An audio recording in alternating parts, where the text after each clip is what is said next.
All right, hey, what's going on, everybody? Welcome back to AEW All Elite again. This is episode 35, and yeah, it's about to be a big episode for us. It's just about time for AEW All Out. All Out, our big pay-per-view. It's coming up in 9 days. We've just got to knock out a go-home show beforehand, and yeah, then we'll be good to go. And we've been building to this pay-per-view for quite some time now. We've got a bunch of storylines going on. We hired a bunch of people. We fired some people. We bought ROH. Yeah, it's been a long and winding road to get here. And yeah, we're finally here. We're finally gonna run our pay-per-view. Very exciting times here.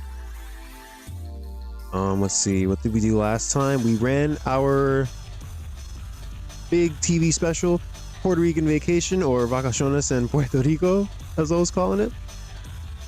Let's run over these cards real quick. We got Orange Cassidy picking up a win in a Tech Masterclass over Timothy Thatcher. We got a Death Riders promo. We got an AJ Mendez promo. Garza and Humberto Carrillo, who I recently called up from Dev, and I've been trying to heat them up. Gave them a win over Bird Reference here. They're being managed by Selena de la Renta also, just for reference. We've got an MJF promo. He's going to stop Hangman from winning the Contender Series simply because he hates him.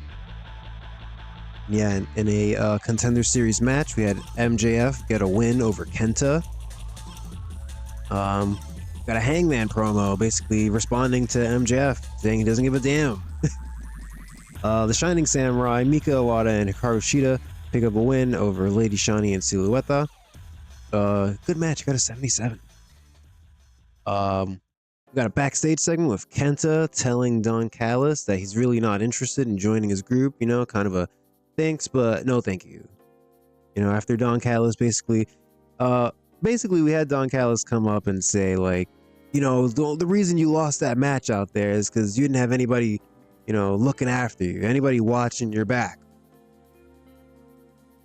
I know the way this business works, and I'm the guy you want watching your back. So if you join me, and Kenta's just like, look, man, I just wrestled a match. I'm tired. No, thank you. I'm just not interested. Leave me alone.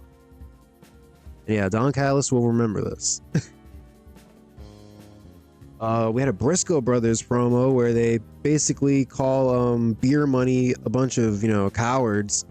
You guys are trying to hide behind negotiation tactics and litigation and fine print. We don't give a damn about any of that. We're just here for a fight. And they basically threw out a challenge that they said, any real tag team out there that wants to have a fight right now, get your ass out here. And yeah, we're in Puerto Rico, so we had Proud and Powerful show up, and they had an 89 match. So yeah, really great stuff from the Briscoes and Proud and Powerful. I forgot to make that match advance the Briscoe Brothers Beer Money storyline. So yeah, I'm pretty annoyed about that.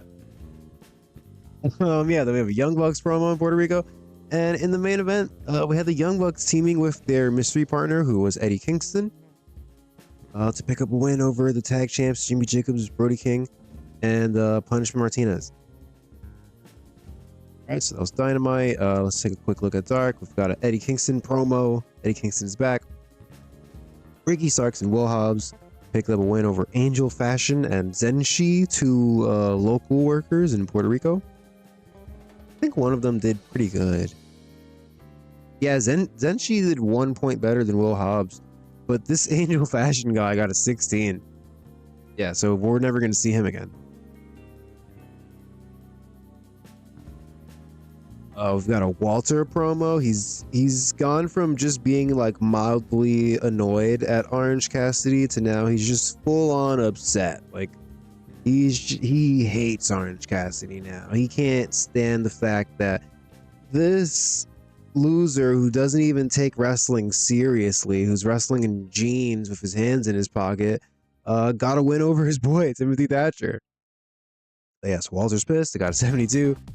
Davina Rose, Mia Yim, and Rio picked up a win over Thunder Rosa, Holodet, and Penelope Ford. We had a Proud and Powerful promo where they said something, I don't know. then, yeah, in our main event, we had the Lucha Brothers defeat Toxin and Latigo in a somewhat disappointing match. I remember before I booked it, I checked their match history, and I saw that I booked this before, and they got like a 70-something. So yeah, I don't know if it's just because we're in Puerto Rico, it did a bit worse, but yeah, 64. Not great. All right, and then we're still in Puerto Rico. We've got another episode of Dynamite. Death Riders promo, classic. We had a 4-way tag team match to open the show where Proud and Powerful got the win over the Best Friends, Garza Jr. and Humberto Carrillo, and Private Party. I can't remember exactly, but I think we had Ring Camp like distract Best Friends or something. And then we had Proud and Powerful go over Private Party, I think. We had a pretty decent Stokely promo where he basically said, you know, Awesome Kong has beaten everybody in this women's division. It's time to shut the damn division down and declare Awesome Kong the greatest women's wrestler in the world. To which Tony Khan responded, well, she's beaten everyone, you say? Has she beaten more than one? So yeah, Stokely obviously not very amused by that comment. Once again, the Shining Samurai are in action, picking up a win over Kimberly and Jessica Havoc in a match that got a 78. We have an AJ Mendez promo right after the match where she kind of teases that she's got a tag team partner and that she wants to go after the tag titles. We had a backstage confrontation where the Lucha Brothers were cutting a promo and Los Garzas and Selena Vega kind of interrupted it and got in their faces. And, you know, the Lucha Brothers being the Lucha Brothers cut a promo on them. Penta did his whole Cero Miedo thing in their faces. And, you know, Los Garzas kind of played it cool at first, like they were just going to walk off. But then, you know, when the Lucha Brothers turned their backs, they kind of ran back up on them and attacked them. And then we had Eddie Kingston taking on Punishment Martinez in an all Puerto Rican battle. Didn't do as good as I hoped. 67's not bad. And then we had an Eddie Kingston promo, got a 68. We had a Best Friends promo where they basically said, you know, we're tired of Walter. This guy, he's talking trash on our boy Orange Cassidy every week. You know, he's out here, he's hating. he's hating on Orange Cassidy. And, you know, we don't even think he's that good, you know? We Chuck Taylor and Trent Beretta are like, we bet Orange Cassidy could whoop Walter any day of the week. And Orange Cassidy's kind of just in the background like, no, why, no, shaking his head like, stop, I don't want to wrestle that guy.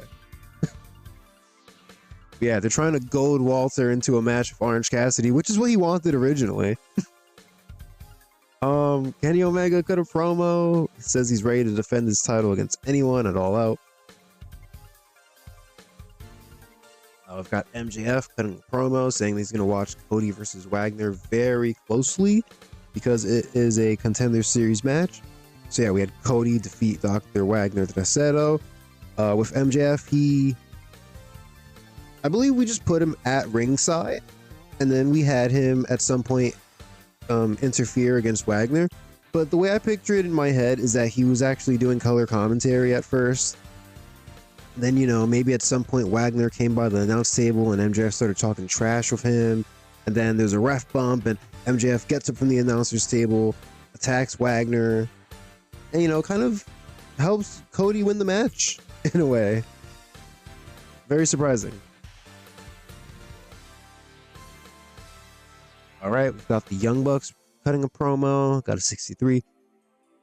We had a Cody promo after his controversial win over Wagner, where Cody, you know, he swears up and down. He's like, you know, I was down and the referee was down. I had no clue that MJF had got involved in the match. It's really unfortunate. But, you know, this is professional wrestling. It ain't ballet. You know what they say. So, you know, it's unfortunate for Wagner, but I won the match and I've got to look forward. I've got my eyes set on the world title. Right, then we had a promo with AJ Styles and SCU responding to Death Riders. Not that great. And yeah, in our main event, we've got Fergal and Shingo taking on AJ Styles and Frankie Kazarian, which I thought was a pretty big match. You know, Fergal kind of just got here. We're already putting him in there with AJ. And yeah, I got an 82. Probably would have did at least an 85 if we did it in the States, but that's okay. And yeah, the show got an 84. All right, and Quick Dark. We've got the extended Tokyo Cyber Squad faction, which now includes Ultimo Dragon and Wheeler Yuta teaming with Hana Kimura and Martina.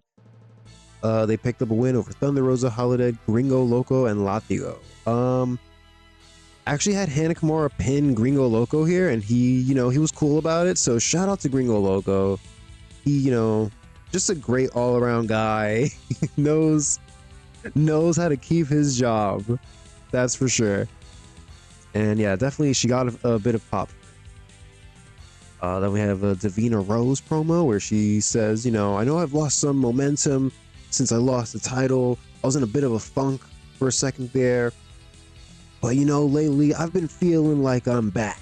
I've been feeling like if Awesome Kong wants to run around here saying that she's out of challengers, she knows where to look. And, I might just have to go talk to Tony Khan myself and see what we can do about this. All right, then we've got an Adam Page hype promo, where he's talking about how, he can't wait to get his hands on MJF, but at the same time, it's a bit unfortunate that he has to go against his own friend, Cody Rhodes, his good buddy. But he knows that it's just business, and at the end of the day, may the best man win. Just not MJF. And then, yeah, we had him get a win over Apollo, who's another local worker.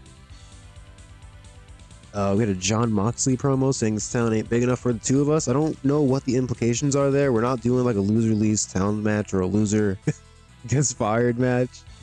We just needed a Mox promo. It wasn't even that great. 66. Selena De La Renta cut a promo where she basically says, luchadors like Garza and Humberto, they're young, they're fresh, they're the future, they're now, they're what the fans want. Penta and Phoenix, those two are old news and they're on the way out. And yeah, that was the promo. I thought I had more. And yeah, then the main event, we have Garza and Humberto teaming with Proud and Powerful, I had them do double duty here. They wrestled on Dynamite and Dark, but we were in Puerto Rico. So yeah, Garza, Humberto, and Proud and Powerful picked up a win over Dragon Lee, Hijo del Fantasma, and Bird Reference. Alright, so yeah, that's everything we did last week. I like how I kind of stopped doing the recaps for a while, and then I kind of just brought them back. I don't know. Are we waiting on anybody? No.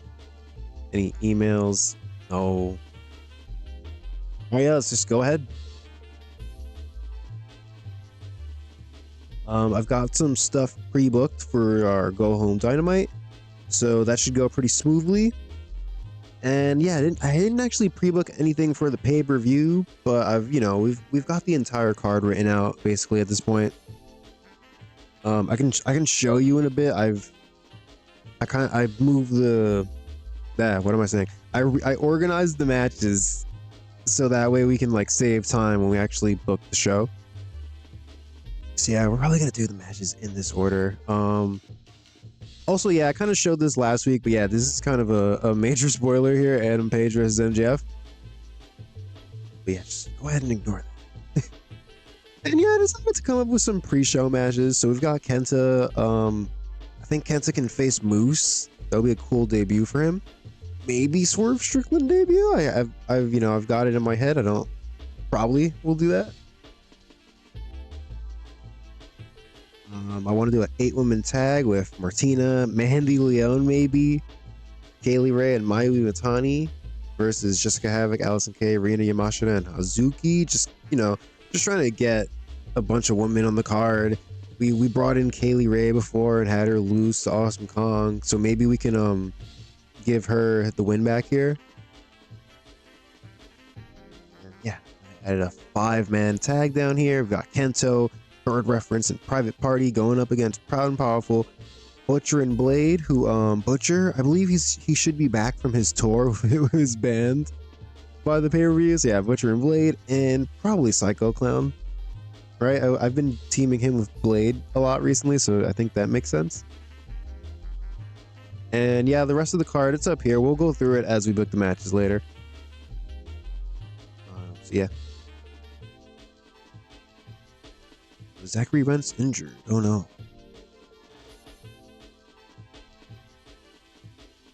All right, so how's everybody doing? I kind of just started the stream and got right into it. Yeah.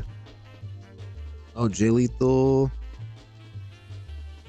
Yeah, we let him go from ROH. He landed on his feet in New Japan. Good for him, I guess. If anybody out there fan of Jay Lethal, there you go.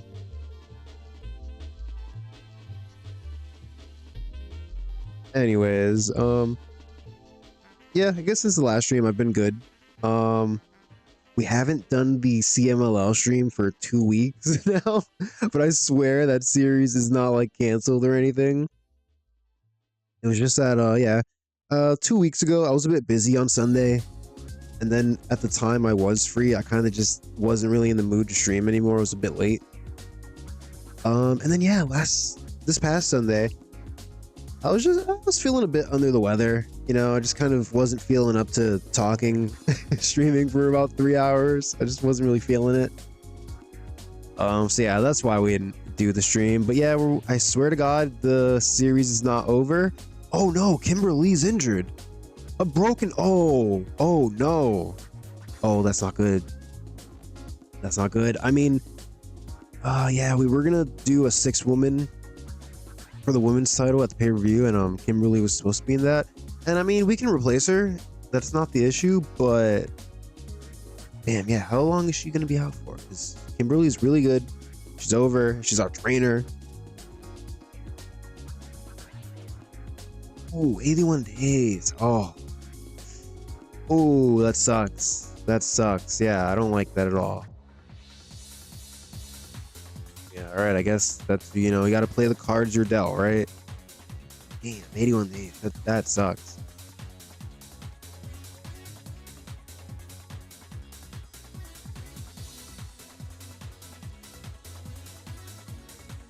Yeah, this hurts. Yeah. I mean, we've still got Jessica Havoc, and yeah, we've got Jessica Havoc and Allison Kay. They'll be fine without her, but you know, Kimberly's more over than both of them, and better than both of them. I'm sure it'll be fine. Although I do wonder if she's able to train people with a broken arm. Because if not, I guess we're gonna have to assign somebody else to be the trainer. We'll see. We'll see if it says she trains people on Wednesday.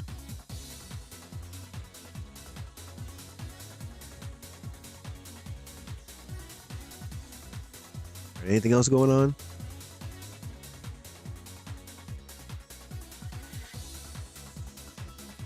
All right, nope. Let's just keep going. Oh, speaking of All Japan Pro Wrestling, I haven't yeah, you know, I love to do my sporadic All Japan updates. They finally have a Triple Crown champion. And yeah, it is Yutaka Yoshi. I'm not really familiar with this guy, I'm not gonna lie to you all. But yeah, it says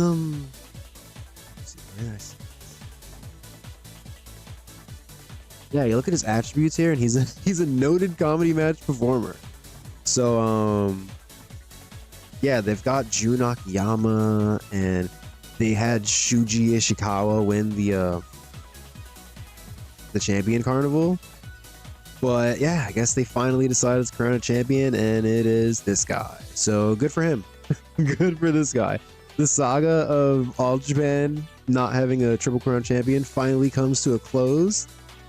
And Yutaka Yoshi, congratulations. All right, anyways, I don't know if anybody cares about that at all, but yeah, I just thought it was funny.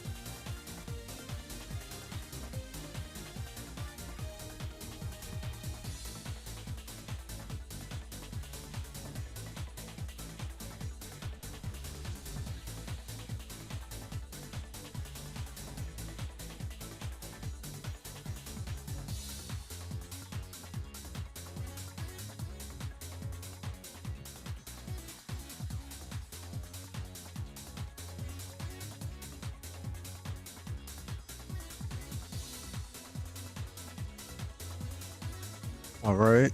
Oh, what's going on here? Hey, raise request, sure. You know, there's a lot of these people we have on handshake deals that I really should just get on exclusive deals. Like, why do we have Martina on a handshake deal? You know what I mean?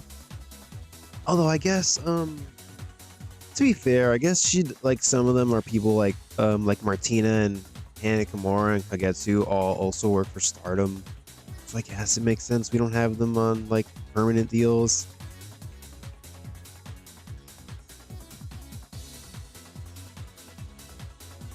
Anyways, yeah. Oh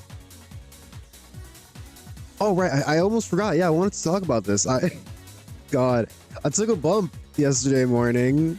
I took a freaking back bump. Yeah, as I was just leaving in the morning to go to work, I slipped on some, I guess on some black ice because the steps didn't look icy or snowy at all. They kind of just looked like wet, as though there was snow and it had melted. Yeah, I went to step down, slipped. The next thing I know, I see my feet in the air in like ahead of me. Yeah, I kind of, landed on my ass and like on my side, popped right back up as one does when they fall. And, just kind of checked myself out. I thought I felt fine.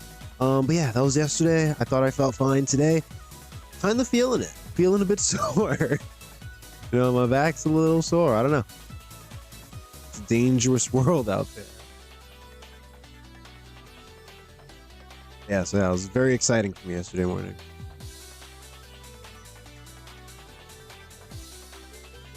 Oh, Hazuki has recovered from her injury. That's great. Great to hear.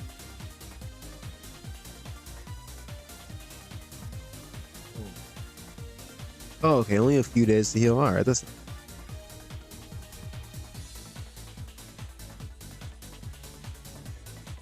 all right. But yeah, I guess I'm going to need a few days to heal. I busted my ass. Man, it's like, I feel like whenever I bust my ass or fall, it's like, you start to think to yourself, well, when's the last time this happened? I feel like when you're a little kid, you fall all the time, but then as you becoming an adult, you kind of master balance and walking and running and such. Will Ospreay defeated Wheeler Yuta to retain the ROH World Title. Man, big match Yuta. Shout out to him. And I guess shout out to Will Ospreay. He's the champion. Oh, Mandy Leon won the ROH Women's title. Good for her. Gresham and Colt Cabana defeated Delirious and Ultimo Dragon. What a team. Yeah, what a weird team. The Kingdom defeated Ilya Dragunov and Gringo Loco. Again, what a team. Ilya Dragunov and Gringo Loco.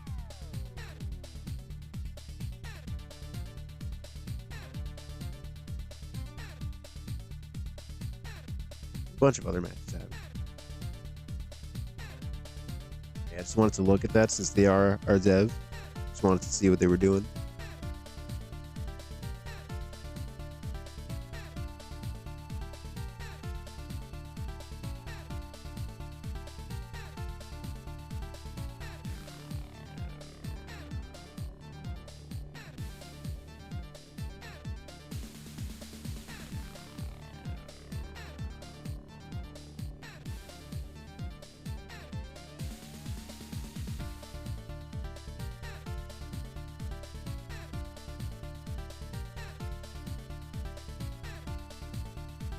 Hey, the butcher's back from his tour. Welcome, welcome.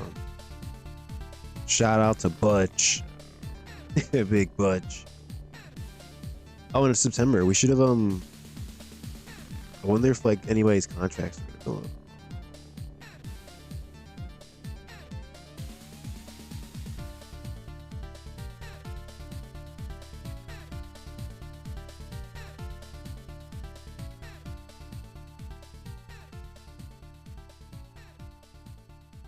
Yeah, it's kind of crazy to think that we started this mod way in what was it, August 2018, and we've made it a full 2 years. Although there's that first part of the mod where it's you go from All Out to kind of not running shows for a while.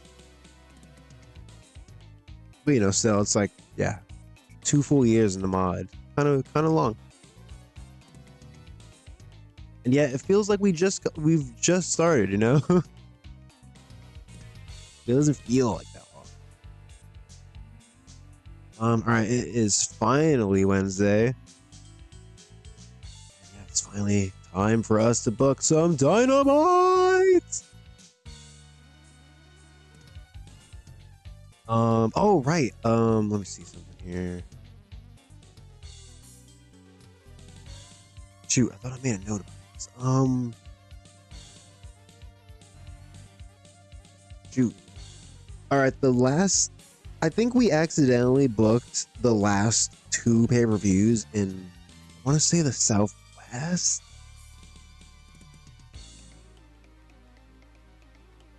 I forget where exactly, but I think by accident I just did both of them in the Southwest. And you know, I kind of want to do Dynamite where we're gonna hold the pay-per-view.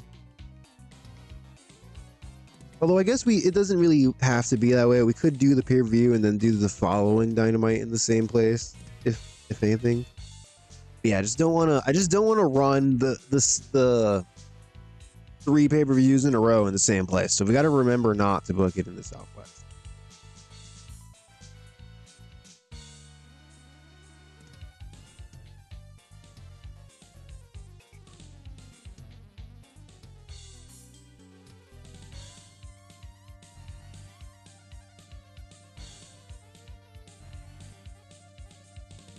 I mean, it says we haven't ran the Great Lakes since June, so maybe we could run here the pay-per-view.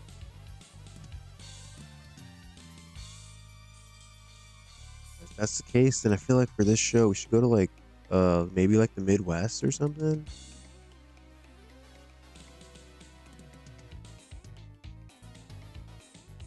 We're just here in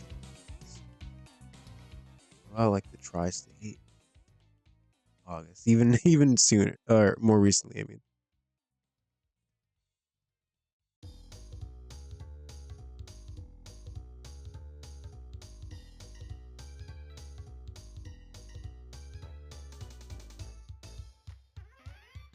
Let's do the Mid-South. Oh,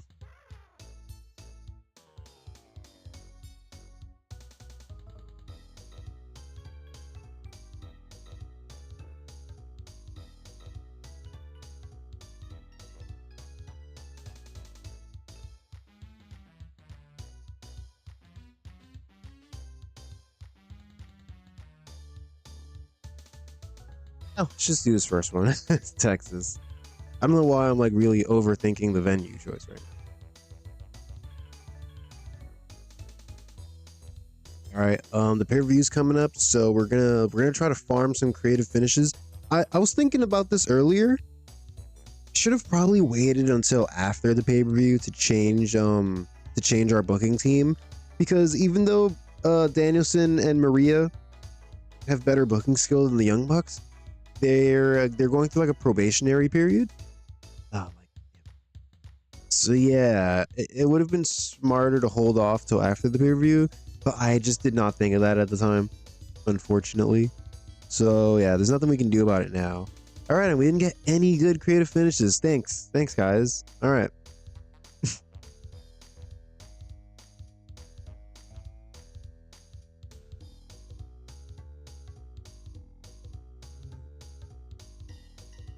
Outside out, just being cheerful and fun to be around. Trainer Cody. Oh, there was no women's train. Oh, okay, yeah. So we're gonna have to find the new trainer while Kimberly's injured. I'm gonna have to remember to do that then.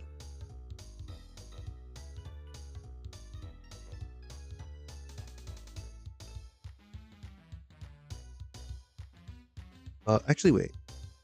You know, I think I tried to do a positive. Oh well, actually no. I did a positive medal last time with not Brian Cage. Why am I saying Brian Cage? With Eddie Kingston and Chris Hero. And yeah, I don't really know if it did anything. I was gonna do Eddie Kingston and Claudio, but I think Claudio's probably like he's out with a broken neck, so it probably doesn't even matter right now.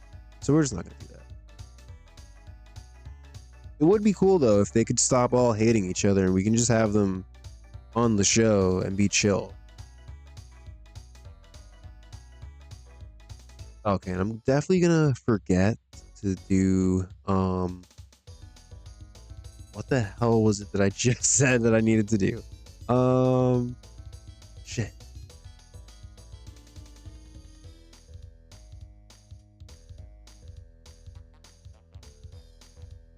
Oh right.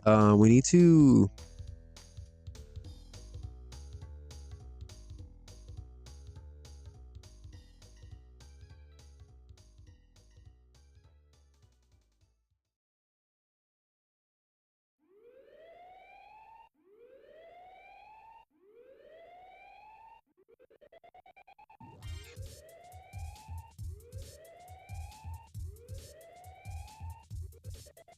All right, there. I definitely have to write this down because that's definitely the kind of thing that I would forget to do. All right, so now that we've got that out of the way, we can finally book this time. All right, let's take a look at what I've got pre-booked here. First things first, we're just gonna start from the top. This is gonna be our main event. It's the finals of the Contender Series. We've got Cody taking on MJF, taking on Adam Page. Huge match. Two of the top stars in our company, and Cody and Adam Page, and Maxwell Jacob Friedman, who is also pretty popular. Yeah, and huge implications. The winner here is going on to the main event of All Out. I feel like if you've been paying attention to the stream, you can kind of figure out who's gonna win here. So let's go ahead and book that. Yeah, I've been trying to be coy about this, but I feel like anyone who's been paying attention, I've been telegraphed. I think there's gonna be Cody. Oh, shocking! Surprise! All right, how are we gonna do this? Do open match.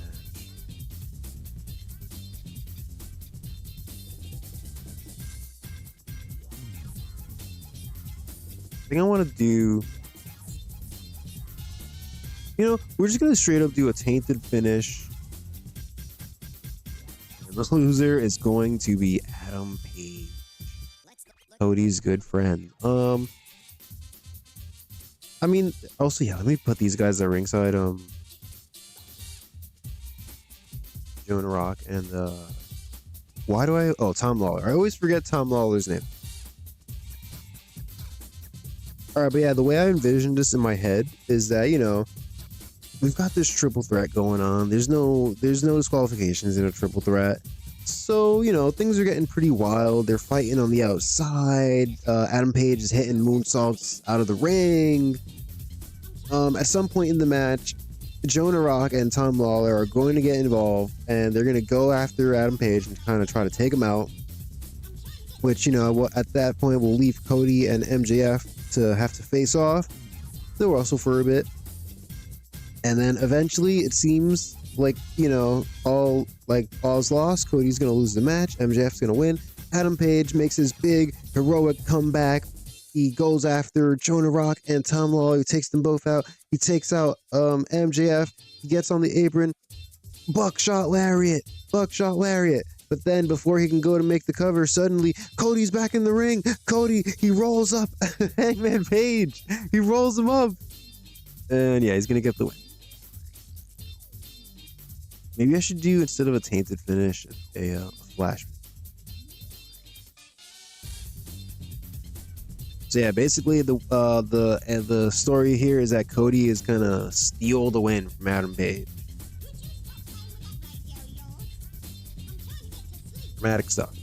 All right, and we've got here. I think I might have to change this actually, because yeah, I wanted to do Davina, Hannah Kimura, and Bianca Belair taking on Kagetsu, Rina Yamashita, and Kimberly, but unfortunately, Kimberly has a broken arm, so we're gonna have to figure this out. I want her to be in this match too, but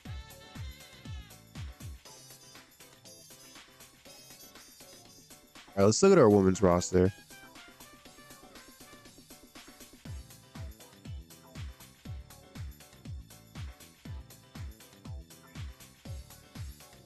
Obviously, AJ Mendez is over, but she's going for the tag belt. Got Allie. Okay.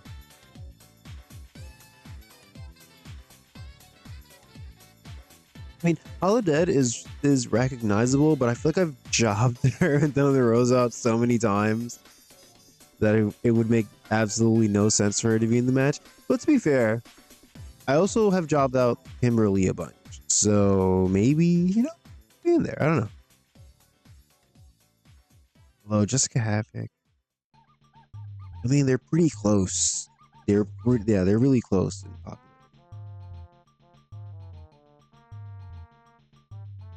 Of course, Nikki Storm, but she's teaming with AJ.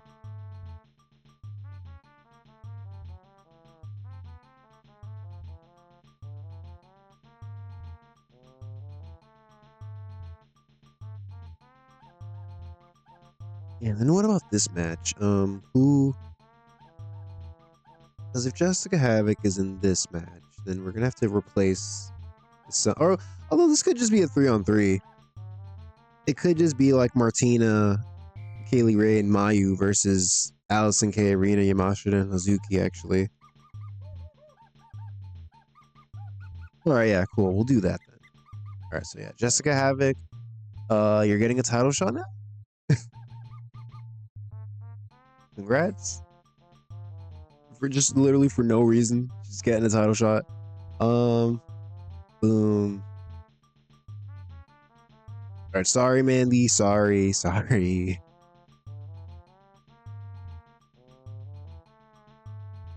right, cool. That settles that, I guess.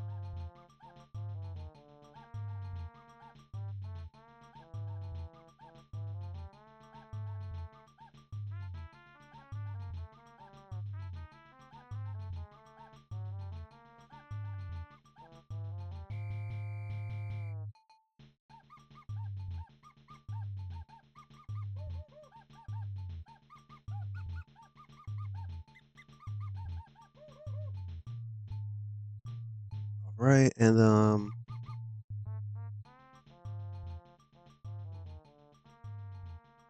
right, sorry, saying hello to my girlfriend here. But yeah, you see here we've got Davina Rose is gonna win the match, and we're gonna end it by DQ. Awesome Kong and I assume Allie, but I just didn't add her. They're gonna come out at some point in the middle of the match and just attack Davina Rose.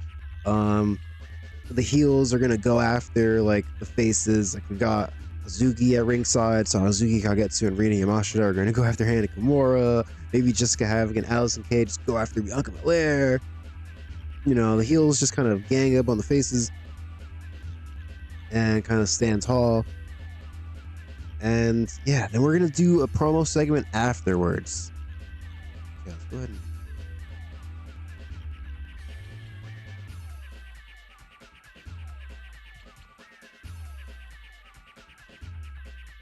promo. Do 1 minute for Stokely.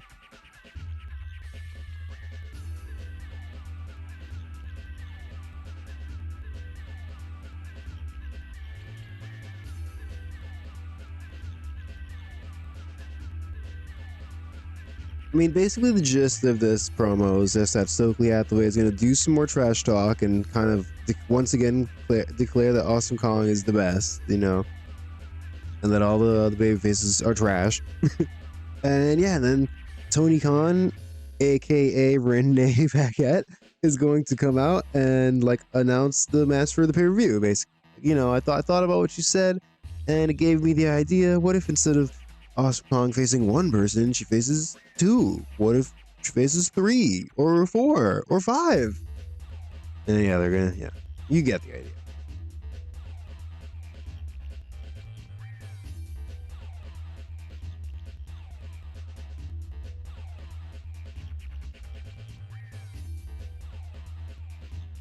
So I'm just gonna do everyone get in the background, please.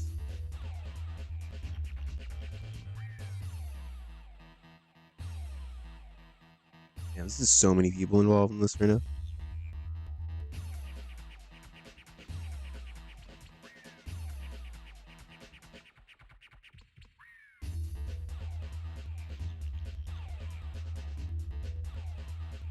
Now we'll add a new part that's we can maybe do 2 minutes.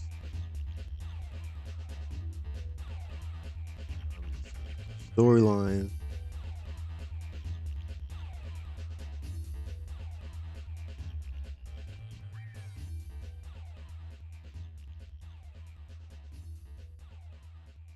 Actually, yeah, let's have Stokely just work the crowd. Get Renee out here. Boom. I've just been given word by Tony Khan that blah blah blah blah blah blah blah.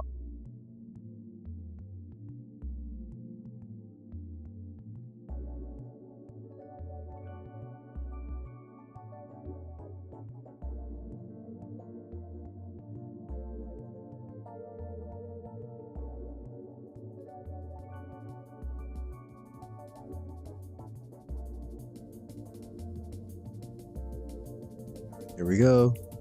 So yeah, that'll be us officially announcing this match. That's another thing. We have a bunch of matches planned, but I don't think I've done official announcements or basically any of them. Like the Young Bucks said they were going after the tag titles, and we're doing the contenders things for the world title. But you know, we have to announce War Games like 4 days before the pay-per-view. Yeah, that's just how we roll here. We play it fast and loose.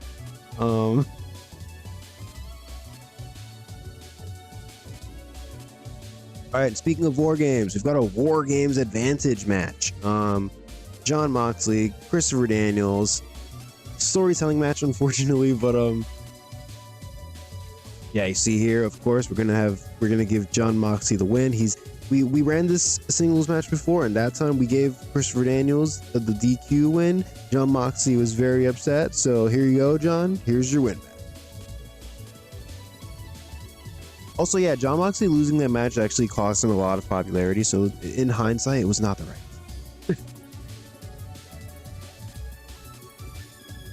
I mean, I guess if we're doing this match, we should do a promo where they announce the word. So let's.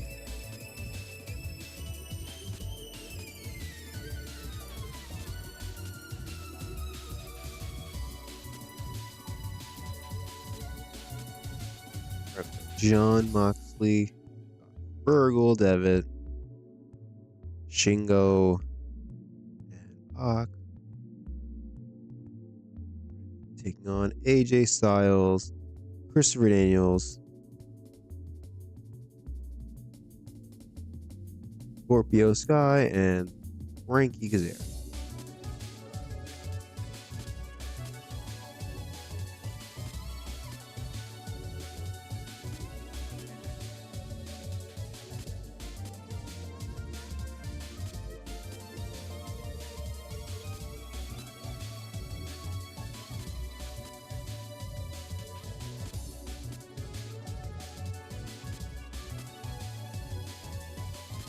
Oh yeah, Death Riders, AJSCU, War Games.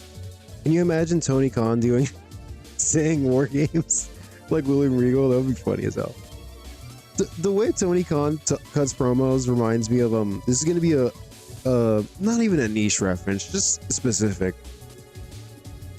He reminds me of the episodes in The Office where Will Ferrell's there, and he has to host the Dundies. Michael Scott like makes him, I think he has him like reading off of like a card, but he puts like headphones in his ear and cranks it to the top, the loudest volume. So this dude's just like, "Welcome to the Dundies." That's exactly how Tony Khan sounds every time he has to talk. Although I feel like he's gotten a little bit better over the years. But yeah, he does this thing where he's like yelling, but not really. All right. Anyways, we're getting extremely distracted. Let's finish booking this damn show.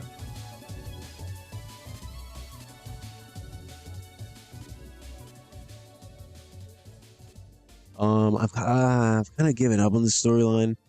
I'm very tempted to just do Brody Lee versus Tommaso Ciampa just on Dynamite. And it's like, what do we even do? Do we just give Brody the win, I guess? I don't know. You know, at first I was kind of all gung ho, hoorah, I'm not gonna give up on this angle. But then, like, the longer it's gone on, I've kind of just lost interest. It's like Brody Lee has literally lost popularity because of this storyline. It's I don't know, it's just cursed. It's just a cursed storyline.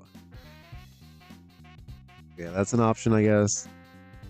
Oh, we should definitely do something with this feud because it's cold. Do we have a creative idea here?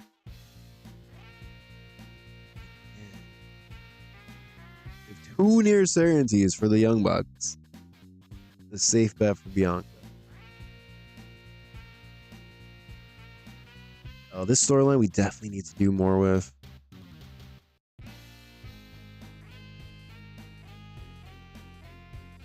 Of course, this is hot. I'm happy this is hot. I mean, it makes sense. Walter's one of like our best workers.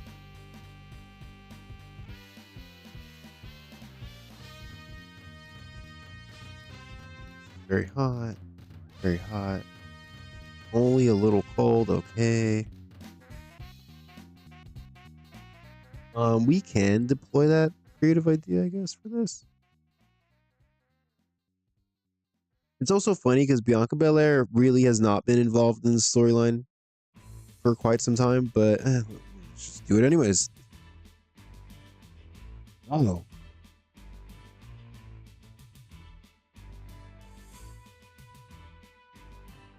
All right, never mind. I guess we can't. I guess it hasn't been 30 days.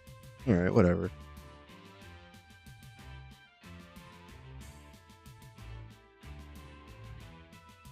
All right, screw it. We're rocking Brody Lee versus Tommaso Ciampa. Screw it.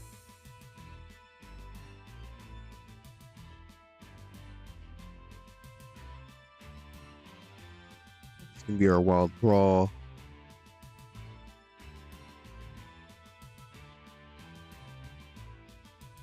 And yeah, of course, we're gonna put over Brody. We're gonna have it be an open match. We're gonna give him a tainted win. Let's do interference by who should interfere? Let's do interference by we'll do distraction by Ultraman Splash.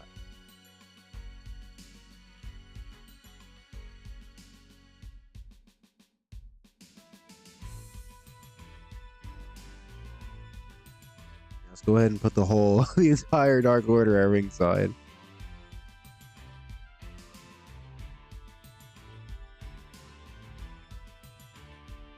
And who's the other guy? Oh, Tracy Williams.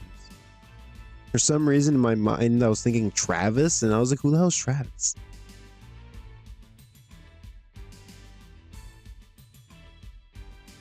All right, yeah. Are we just blowing off the feud entirely? I'm not even sure. We can end the storyline here, but I don't know. I was all excited to bring in Brody Lee, and he's kind of in a flop, which is very sad to say. And I mean, kind of similar to Tommaso Ciampa. I brought him in, and I was all excited, and then he had like the worst world title match we've ever booked. Although it wasn't his fault. We did a wild brawl, and we accidentally booked it to go like 20 minutes instead of 15, so it got penalized really hard.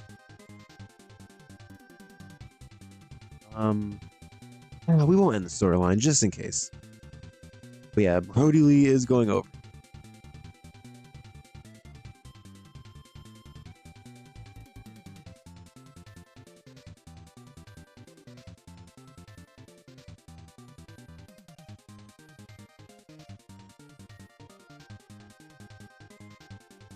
All right, we've only got 4 matches on the show, but let's get some promos.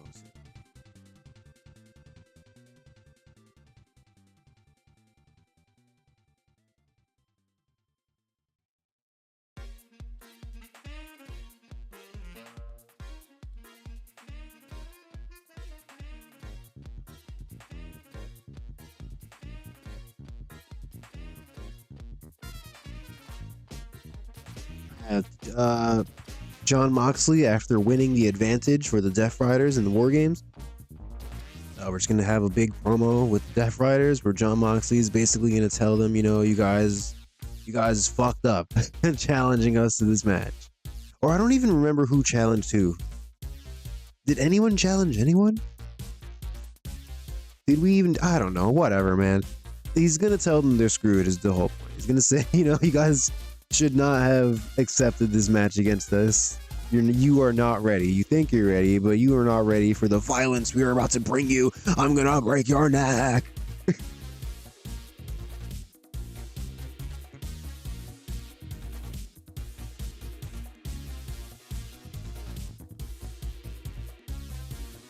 I've ever done John and Renee in the same segment.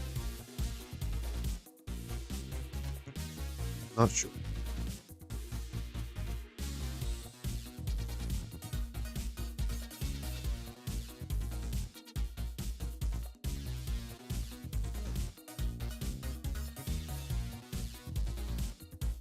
AJ off screen. First Daniel. Frank Kazarian.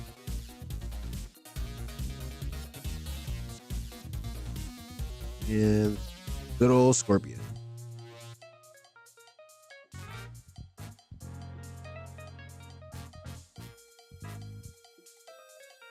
I've got a near certainty angle idea.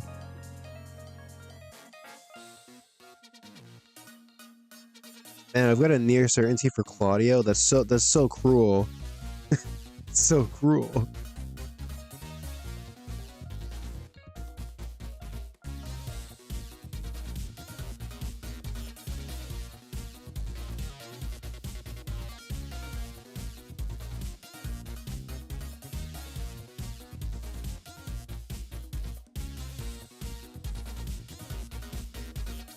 All right, let's get a Cody promo.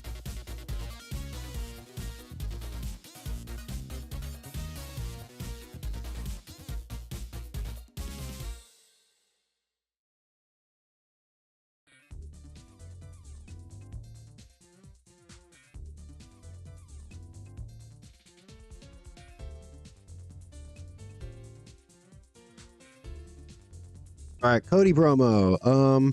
He's basically just kind of gonna reiterate the promo he cut last week, where he's like, I know there was some controversy with the finish of my match last week, but putting that aside, I've worked hard to get where I am now and to build myself into the wrestler I am today. I've dedicated my whole life to this business, and I deserve to be here. So I'm not gonna apologize or hold myself back from what I think I really deserve. And my main focus is to win this match and to go on to All Out and win the AEW World Championship.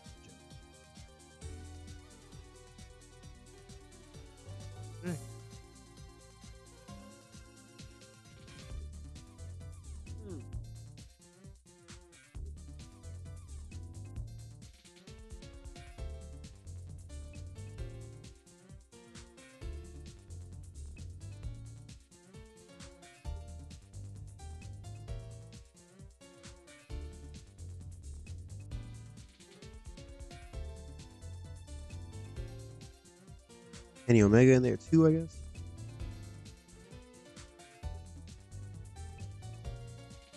Right, and we should probably get also get an Adam Page and MJF promo.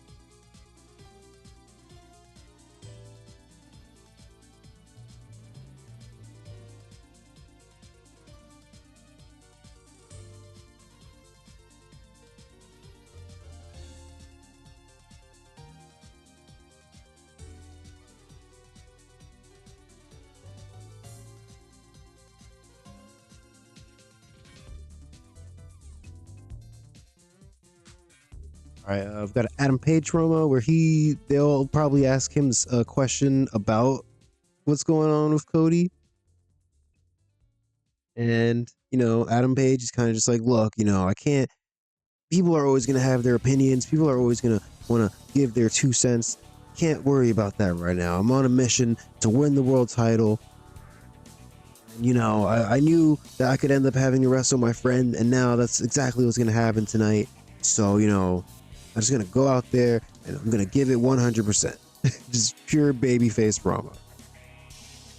You know, he has no reason to think that Cody and MJF are like in cahoots or anything. All he knows is that he's in a match and it's for the #1 contendership.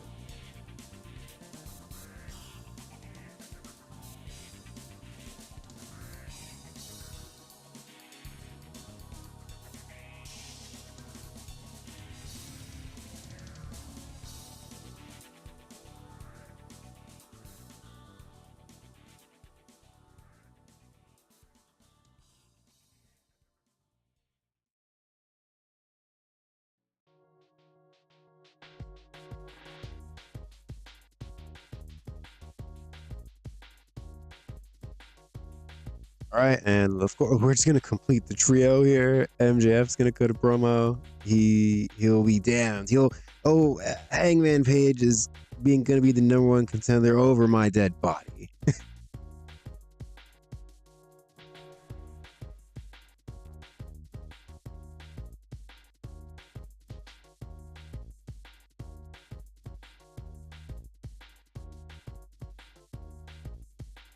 And I love when we're like booking like when we're like right up to the pay-per-view and all your matches are set. All you've got to do is just have people cut promos to promote them. It's a good feeling. It's a good feeling.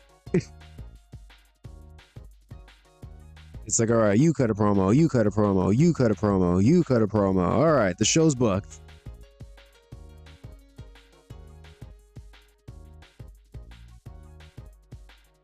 Almost put Jonah and Tom Lawler in here. Almost forgot.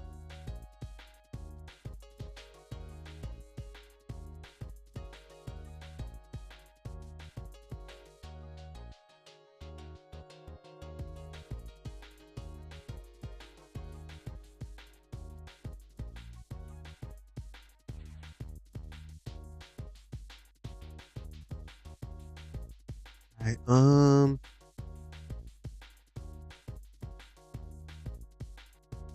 want to do one more promo.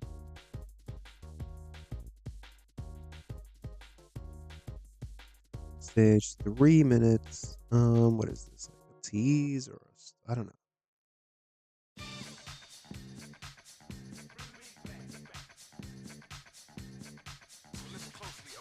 All right, backstage promo.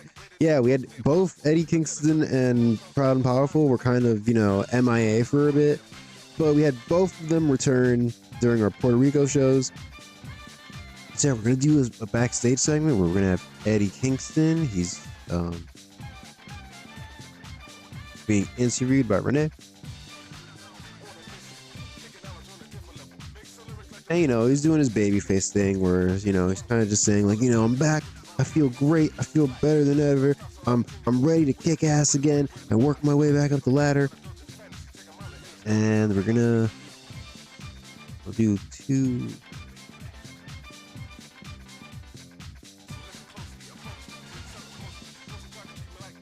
All right, then we're gonna do a second part.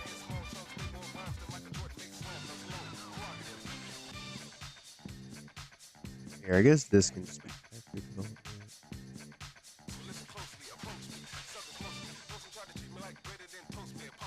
Oh yeah, in this part we're gonna have Santana and Ortiz show up. Since I just mentioned that they just also recently returned. And they're basically gonna come up to Eddie Kingston and be like, yo, like our boy Eddie, what's going on? What's good? We saw that you're rolling with the Young Bucks now. What's all that about? They're not exactly our homies or anything.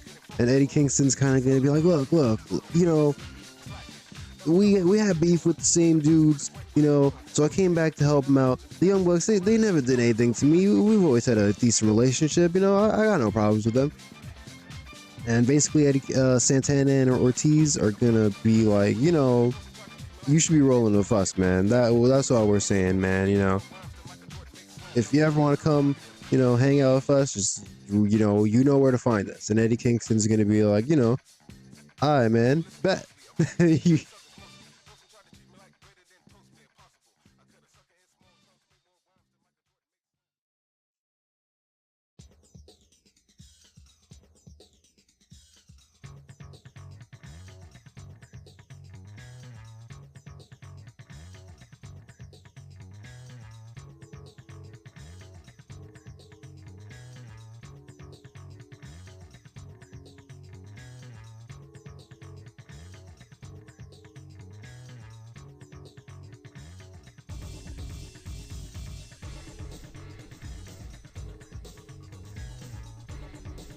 All right, this is a lot of promos, and we've still got 20 minutes. So, is there anything we need to hype up? Oh yeah, AJ Mendez. AJ Mendez is someone who can cut a promo.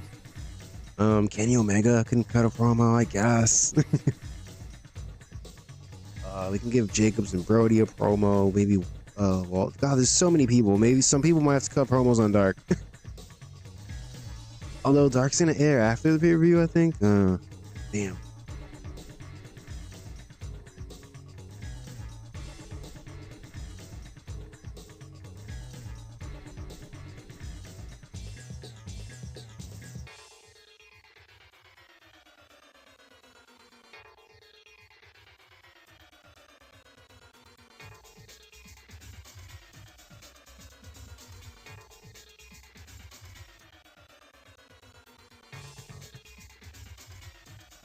All right, AJ Mendez segment. We're gonna set it up. We're doing a lot of backstage. All right, backstage we got Hikaru Shida. You know what? Screw it. We're just gonna get straight to it. Hikaru Shida victim, Migo Wada victim. We're gonna basically have it set up that they were supposed to cut to the back to get a interview with these two. And then instead they cut back there and they're being jumped by AJ Mendez. And who is this mystery person? It's Nikki Storm.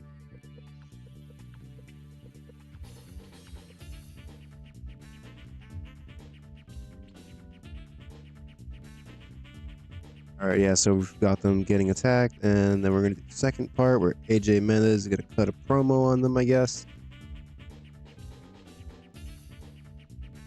Basically say, you know, I've been repeating over and over, week after week, I'm coming for what's mine. These titles should be mine. This should have been my opportunity, and I'm tired of waiting around.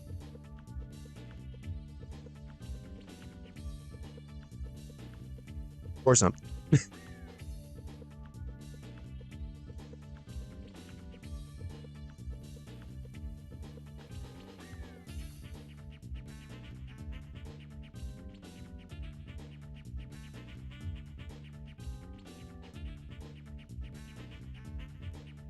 I mean, I guess we could have him sell.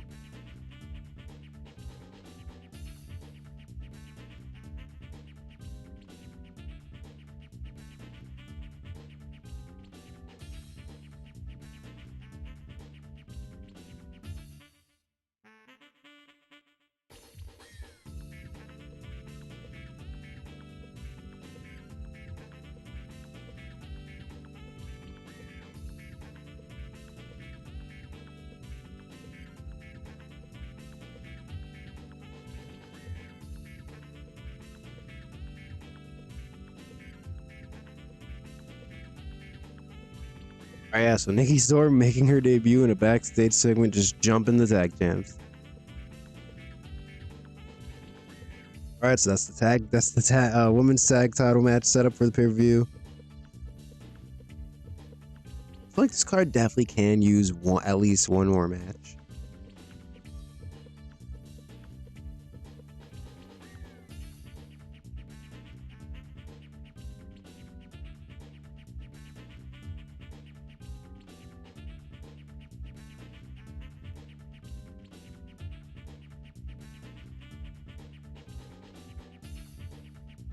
We can give Proud and Powerful. I mean, not Proud and Powerful. We give the Lucha Brothers match maybe, but against who is the question. Oh yeah, we need we definitely still need a Steal the Show match. Okay, let's see who will face the Lucha Brothers.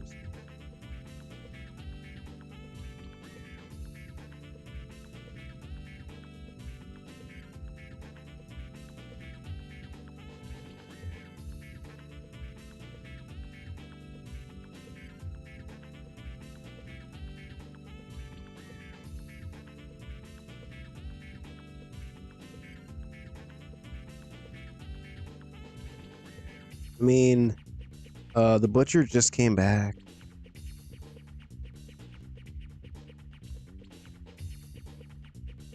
Hybrid 2 would be a fun match. Let's look at the match history here.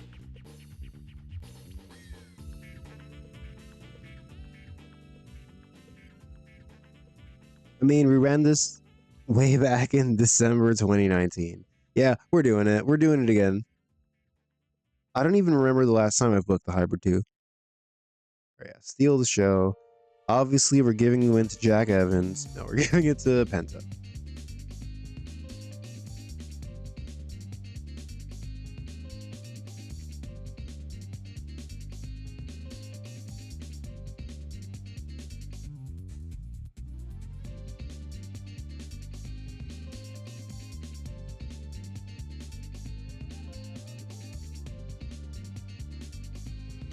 All right, in the ring, 2 minutes hype promo. We're gonna have basically we're gonna do an angle where the Lucha Brothers are in the ring, and they are going to cut a promo saying like, you know, there's been a lot of like talking around, there's been a lot of chatter, you know, backstage and online, and people questioning who the best luchadors in AEW are. Well, you know, for us, there is no question.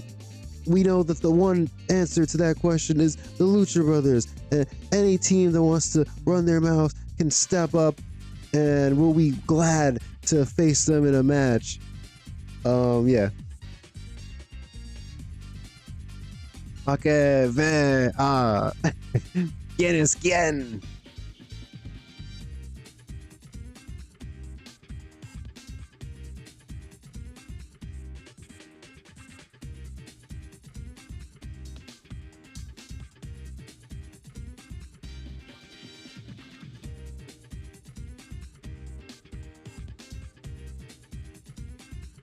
I didn't even put them in the promo. Penta, let's get Ray.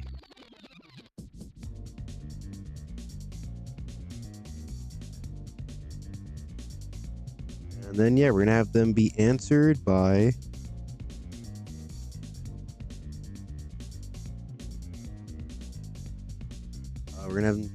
Selena La Renta and Los Garzas.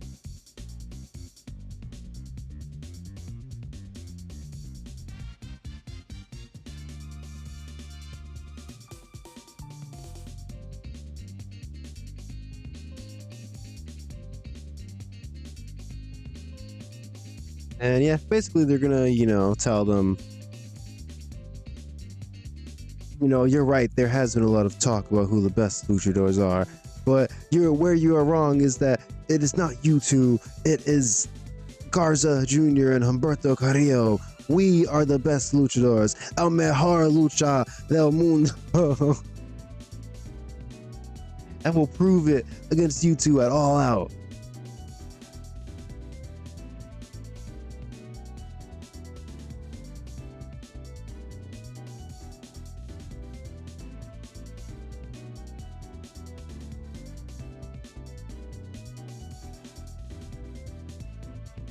Don't I have like an angle idea for Penta or something? Oh no, I have storylines idea for them. Storyline ideas. All right, and that's a Dynamite. A few people didn't make the cut. That's fine. I'm pretty sure for Dark, because I was saying it would air after the pay-per-view. I think we can just edit it for one. Like we could just go in and edit it for 1 week and just make it air on Saturday, probably. So I think that's what we'll do. All right, but now with that being said, let's organize this show because it's kind of a mess right now. We're going to open with Mox and Daniels.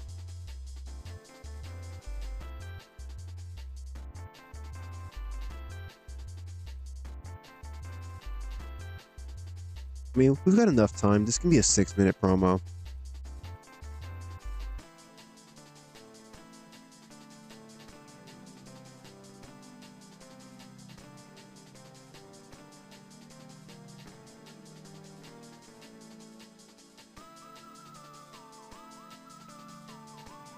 All right, and then we'll go straight into an Adam Page promo.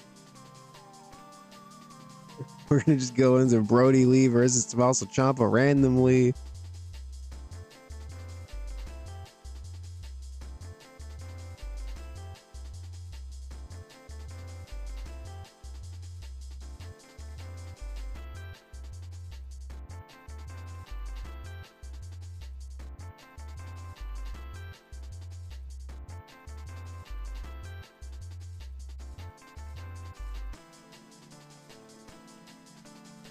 We're just gonna have a block of all the women segments. Basically, we've got the Shining Samurai getting jumped. We've got the 6-woman tag, and then we've got the promo announcing the match at the pay-per-view.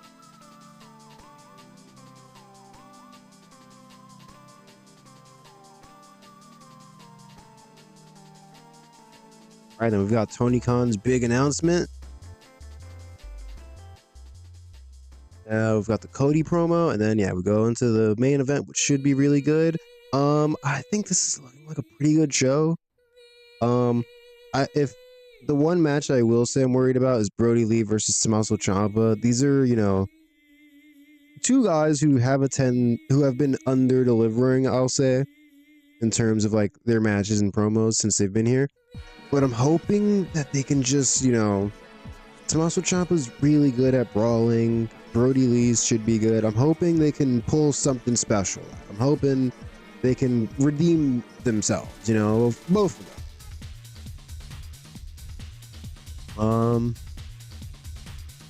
And I mean, if I have to guess what the show's gonna get, I'm shooting high. I'm hoping we get like an 88 on the show. I wanna have a ton of momentum heading into the pay-per-view.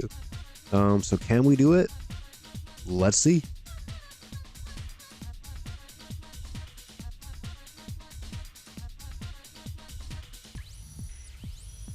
All right, we're starting things off pretty hot.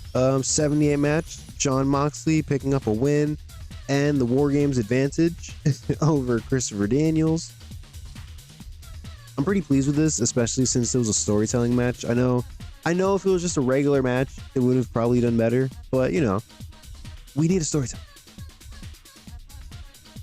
Yes, thank you, Mox. Thank you, Dan. All right, then after the match, we've got this backstage segment that gets an 84. Jon Moxley just kind of tearing into SCU and AJ Styles and how sick he is of having to deal with them. And yeah, War Games, he vows is going to be the final chapter in this saga. He's gonna break all 4 of their necks. All right. Adam Page, 72 promo, struggled to go off script, but still pretty good.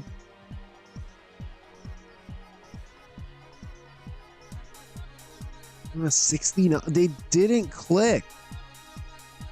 They didn't click. I just don't know what to do, man. This whole Dark Order thing is cursed. This whole storyline is cursed. Oh, brother, they didn't click. Oh my god. Whatever, man. Whatever.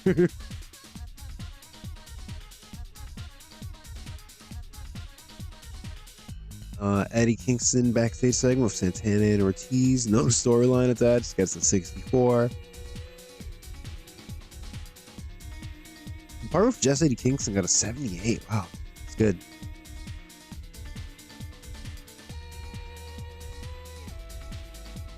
MJF doing a bit worse than Adam Page, getting a 68 promo. Yeah, not terrible, not terrible. It's all building towards our main event. Hopefully Cody does better than those two. We're gonna steal the show match of the evening. We've got Lucha Brothers taking on Jack Evans and Angelico in a match that gets an 80. I knew I could trust these guys to deliver. This is why the Hybrid 2 have their jobs, basically. It's because, you know, despite them not being over and just being unimportant, you know, if you need 2 guys to lose a steal the show match, they can get the job done. They really can. So yeah, shout out to the Hybrid 2. And, you know, the Lucha Brothers are cool too, I guess.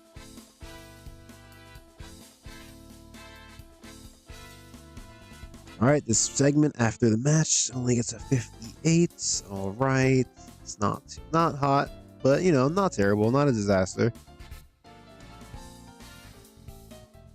Hopefully their match at the pay-per-view is better than that. Ooh, this AJ Mendez segment did not do too great. I'm sure the match will do good.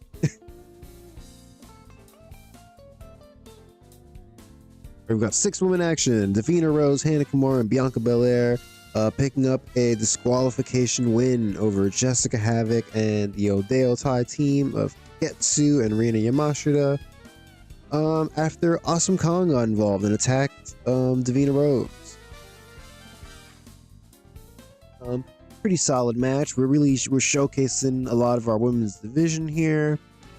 And, you know, it is kind of thrown together, I will say, especially the pay-per-view match. But, you know, what do you want me to do? You know, I'm not actually Tony Khan, folks.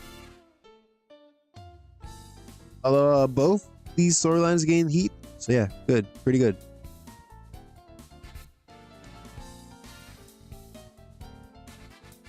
All right, and here's the segment after where we get the announcement of the 6 women at the pay-per-view.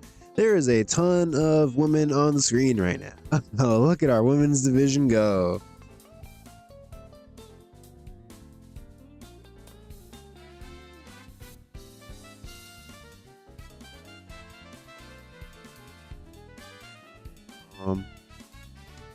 Oh, okay, yeah. I was literally just looking at the screen trying to figure out what this was, and yeah, this is the announcement of the War Games. I just realized I didn't have AJ Styles or SCU actually like speak at all in this show, but it's probably for the best. It's probably for the best, right? We've got Renee, we've got John. You know, we don't need AJ Styles to ruin this for us. So yeah, 75. Everybody's hyped for War Games.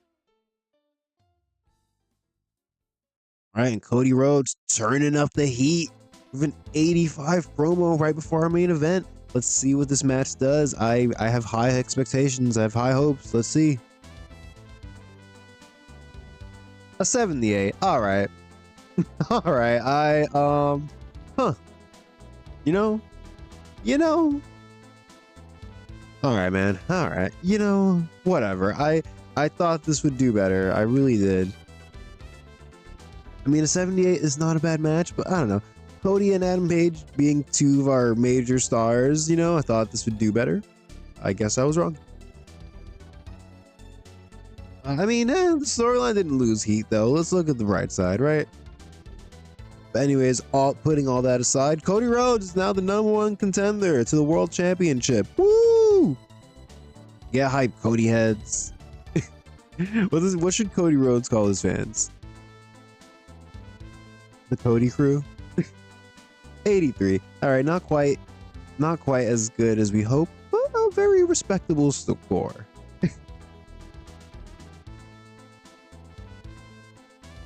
All right, it's time for Dark.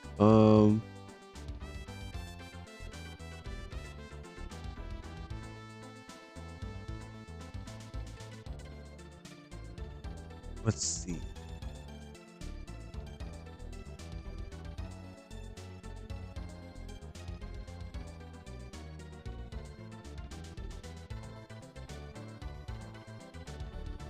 Is there not a way? Because I know before you used to be able to like edit the length of the show beforehand. But I'm not seeing that option.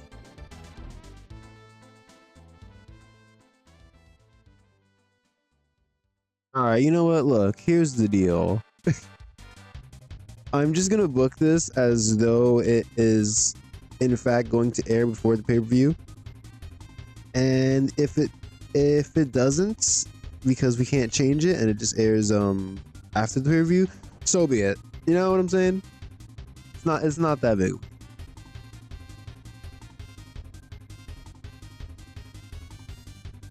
All right, and let's see. We have to build up to anything.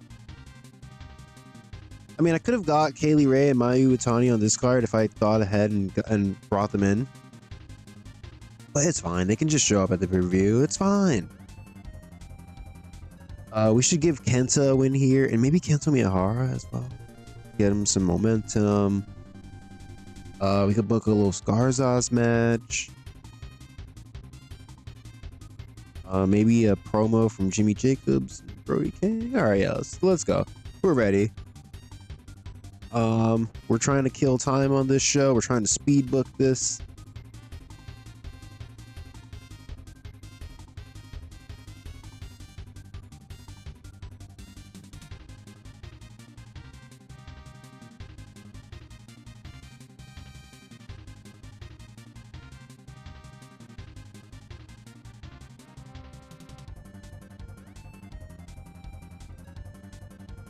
All right, the end time cut a promo where they will destroy the Young Bucks. No,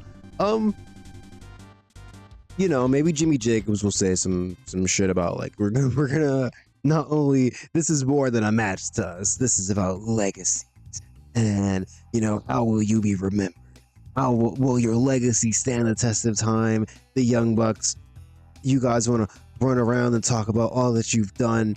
Well, after we beat you at the pay-per-view, all people will talk about is how badly you lost. Because no one can outrun time. Something, I don't know.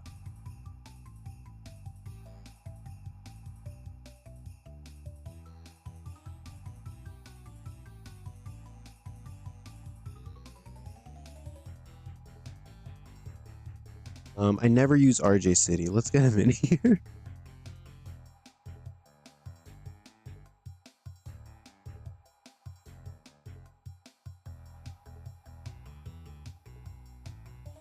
Yeah, he just gave him 6 minutes. Just literally just, you know, kill time on the show, right? I feel like every time I book Dark, I end up making everything longer at the end anyways. So we'll just, you know, make it long to begin with.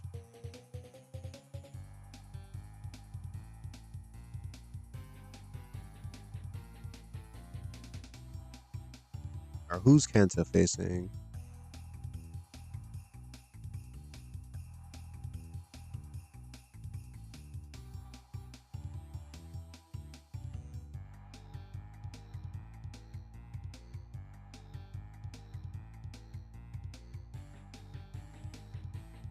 Has Kenta ever wrestled Calvin? Let's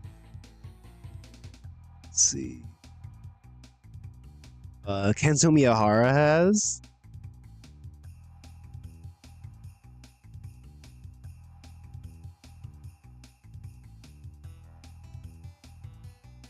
All right, you're up, big guy.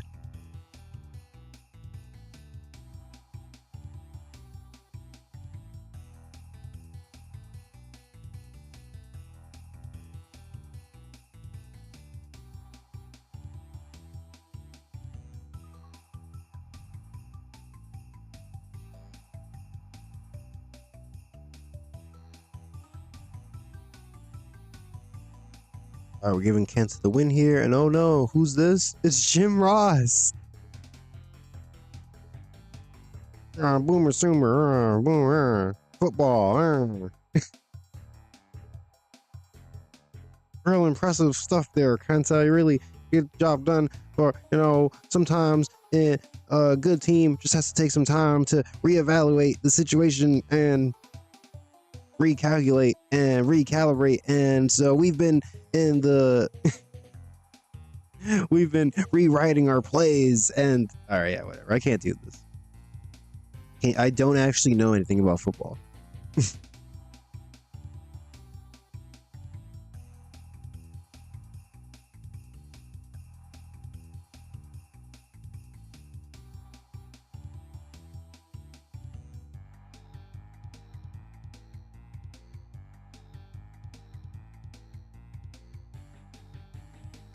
All right, basically the gist is that Jim Ross has been, you know, he's been backstage, he's been making moves in silence, and you know, that new acquisition that they've been teasing is going to be at All Out, and he thinks Kenta will be a perfect opponent for him. And you know, Kenta, you know, he's not going to back down. So Kenta is basically in the ring like, bring it on.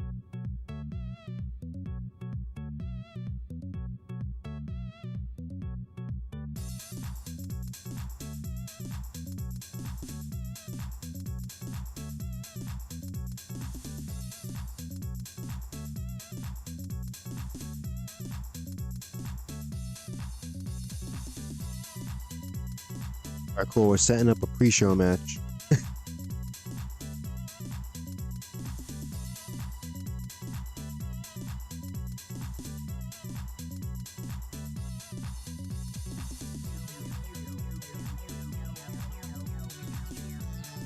And even though we're basically doing this at the pay-per-view, let's do Kento, Miyahara, Dalton, and Aaron Noir. They will be taking on the Butcher, the Blade, and the Psycho Clown. My favorite trio.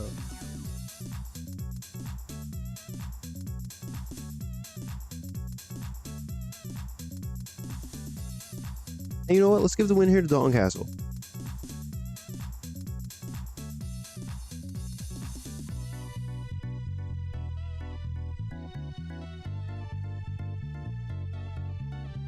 Cool.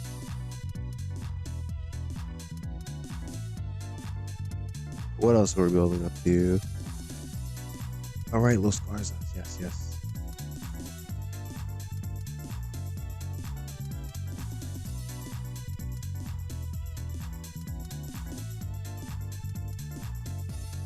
Here, let's just do Los Garzas versus Wheeler and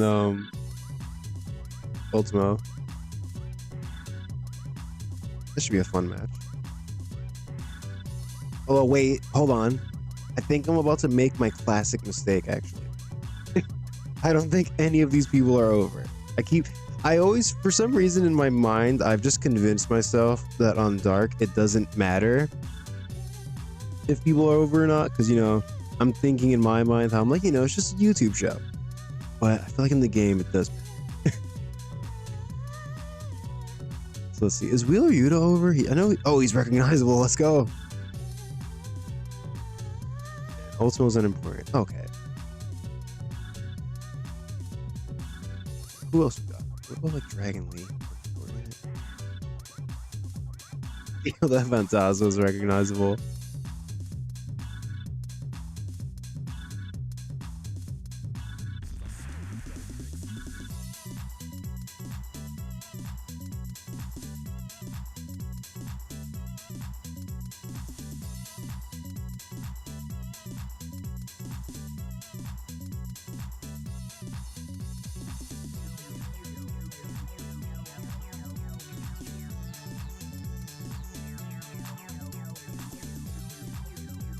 All right, sorry, Ultimo and Wheeler. I called you up for no reason. We're gonna do Garza and Humberto.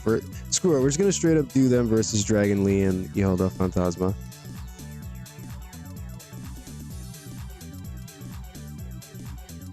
I keep talking about jobbing out Hijo del Fantasma. Here we go. Here's the perfect opportunity.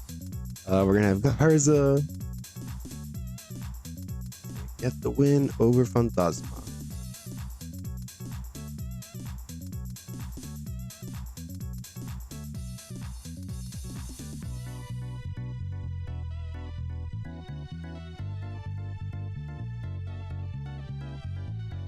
Manager interference.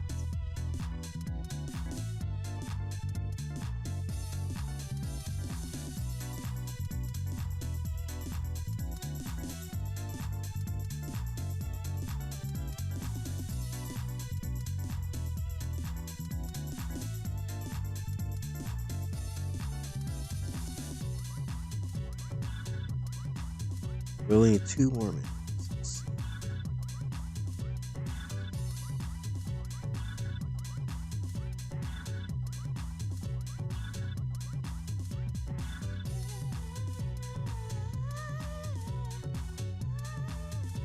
All right, you know what? Walter storyline is a little cold, so we're just gonna give him a promo and hope it does well.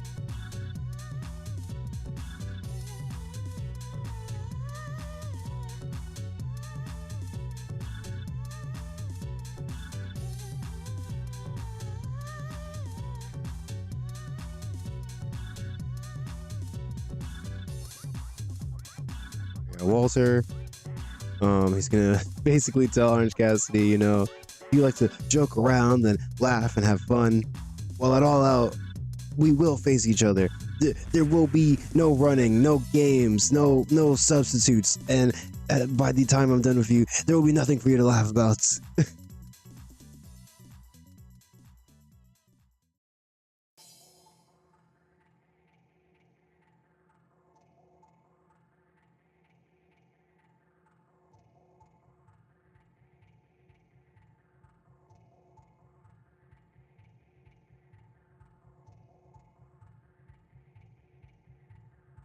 And I really would like for this angle or for the storyline to be at least hot before the pay-per-view. So please, Walter, don't let us down.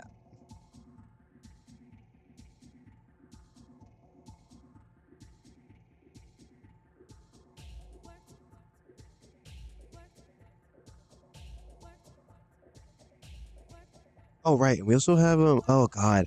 Oh, I completely forgot. Oh, I wanted to do a whole segment with the Briscoes and Beer Money on Dynamite where it was going to be like a contract negotiation, you know? And I figured the Beer Money would have all these stupid stipulations, you know? Like we want like a 85-15% like revenue split on the match, and we want it so that when we beat the Briscoe brothers, because we're definitely going to win, we get their pay. Um what else? We want extra referees outside the ring.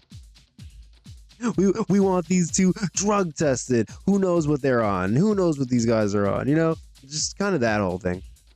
I forgot to put that. Should we just do that here?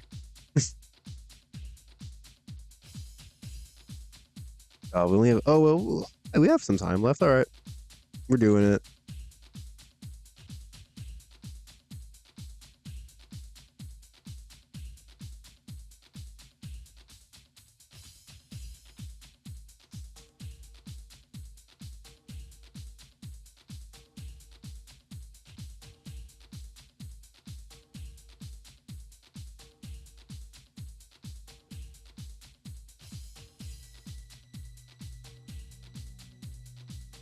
I imagine that the whole thing here is that no matter what kind of like awful deal Beer Money is proposing,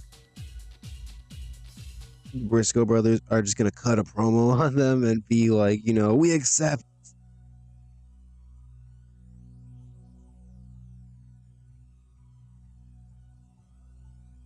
Who should be like the okay, you know what? The special guest mediator for the negotiation is going to be RJ City. He's just a weird enough guy for him to do this. God, this could definitely use an angle idea. Please, please, for the love of God.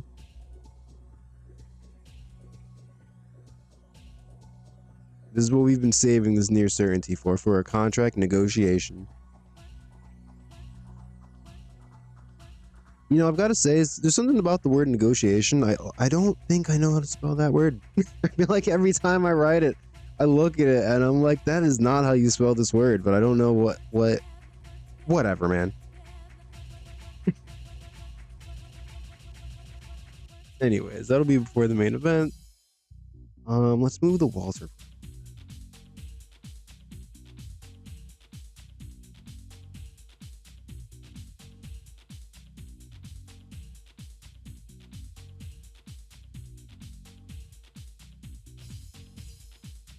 Oh yeah, and I guess this is a dark. I've got no clue what this is gonna get. But probably somewhere in our usual range. So we're gonna say like a 75, maybe. 75 seems reasonable. I hope the main event doesn't get penalized. I don't know. We're doing it. We're running it. Oh wait, actually, hold on. Before we run it, I feel bad about just getting Wheeler and Ultimo for no reason. So let's see if we can give him like a dark match at least.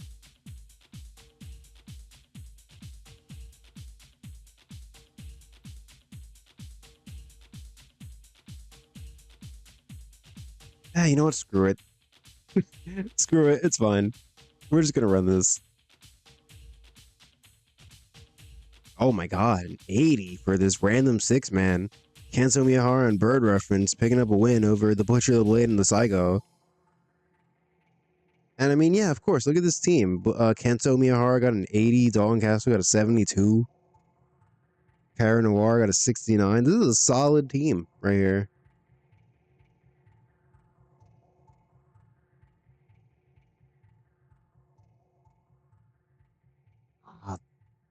All right, I was hoping, I feel like Jimmy Jacobs is usually pretty reliable on promos, but maybe an off night.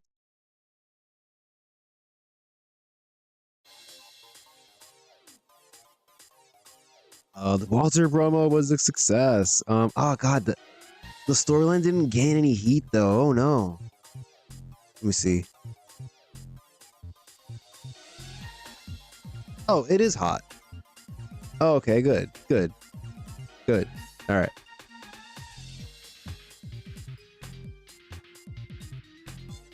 All right, Kenta versus Calvin Tankman gets a 63. He beat him with a go to sleep. Oh my god. Oh man. All right, just a solid win for Kenta. Give him a little momentum. And Jim Ross comes out and just brings the entire crowd down. A 41 promo. All right. Thank you, Jim. All right. This segment gained heat, or the storyline gained heat at least. 67, not terrible. Not the worst segment we've ever booked, You know what I'm saying? Not the worst. And the angle idea was a success. Let's go ahead and look at the storyline. This is not storylines. It's still cold. God damn it. All right. God, their match is gonna bomb because of the storyline. And a 66.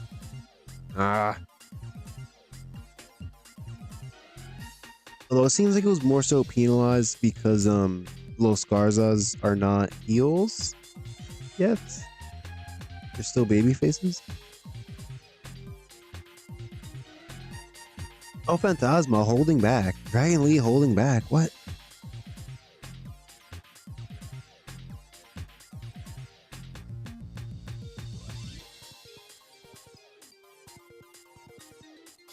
Alright, well anyways, Los Garzas get the win here. Oh, 77. That's pretty good. That's pretty good dark. Better than I thought. Alright, we made some money. We were popular. We're gonna be popular. Sorry. Sorry to anyone who hates Wicked. I know a lot of people have Wicked fatigue. I'm sorry. That just slipped out. I mean, hey, my defense, I saw it on Broadway, and I'm not just like a fan of the movie. I saw it on friggin' Broadway, and it was cool. It was a cool show. It's about racial prejudice, it turns out. Oh. Oh no. All right, something has happened to sour the relationship between CMLL and ROH. I'm a little concerned there because we're in an alliance together. So yeah, that's not great news. It's not great news. Also, I was hoping to eventually send Aldaz and Futuro to CMLL on excursion. So yeah, hopefully that doesn't prevent us, or hopefully this doesn't prevent that from happening. Tiger Hattori, and we can sign him. Shane Thorne. I feel like we've gone through this already, where Shane Hayes and Mikey Nichols, their contracts keep coming up at separate times, and I keep having the same thought where it's like, well, I don't want to sign just one of them. If I'm gonna sign TMDK, I want both. Yeah, same dorm. 30 days left. Let's just take a look at Mikey Nichols just to confirm.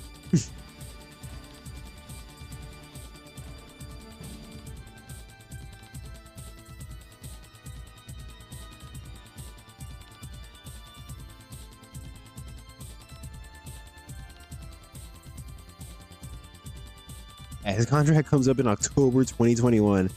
Yeah, it's unfortunate that they've got them set up like this, but I like them as a tag team. I don't really see the reason of signing both of them individually.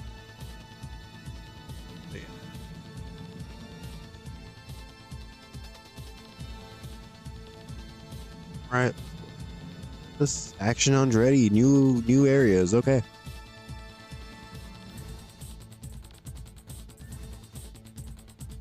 Daniels thinks we should get behind Dragon Lee. Hey man, I would love to get behind Dragon Lee. I agree. I agree with you. Okay, and before we move on, first things first, Inner Circle, who is going to be the women's trainer?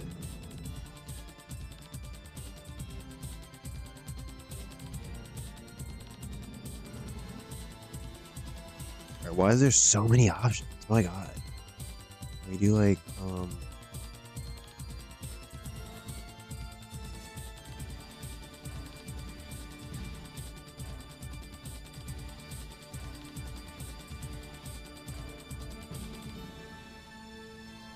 mean, Davina Rose could probably make a good trainer.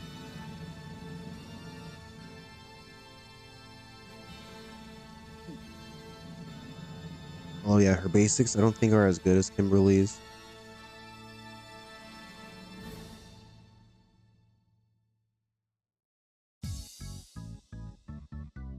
Yeah, not as good.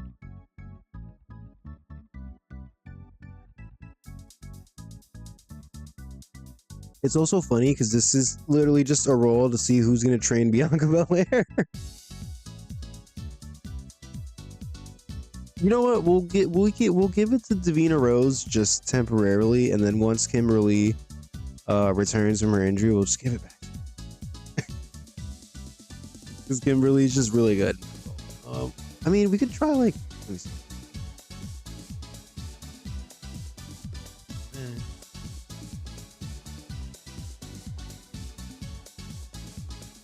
We'll give it to Davina.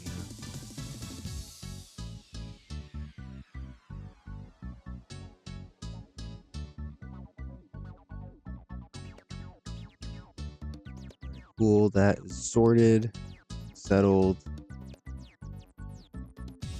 All right, and the next thing we need to do, just so I don't forget, I'm gonna get this out of the way before I take my break. Oh wait, no, this is not the right screen.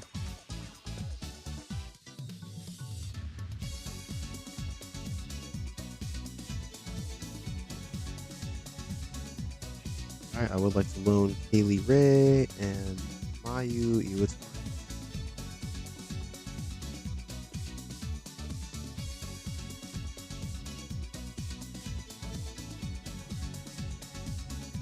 All right, cool. I'm glad we did that because I would have been really annoyed if I like forgot to do that.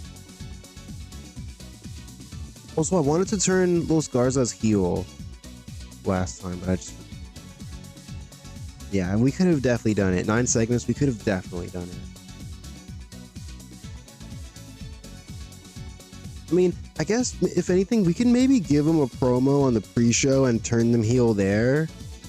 Because I really don't want their match with Lucha Brothers to be brought down by the weird face heel dynamic between them and Selena. So yeah, we're gonna have to remember.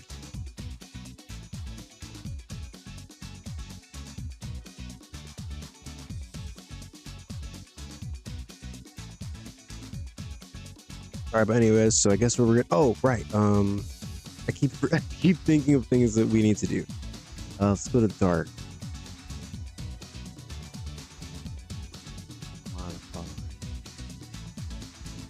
What if we just do showing on Saturday? Will it? Let's see if it takes effect, and it'll actually show this week on Saturday. We'll see. All right, so that's you know, actually, we're gonna advance. We're gonna get up to Sunday, and then I'll take my break. And then when I'm done with my break, we'll come back. We'll book All Out. All will be well. Yo, shout out to Tursus. You remember this guy? The only thing I remember about him is that he was big, and I think he was body slammed by, I want to say what was it? I think it was Green Ant or something. Body slammed him, and it was like, you know, a big moment.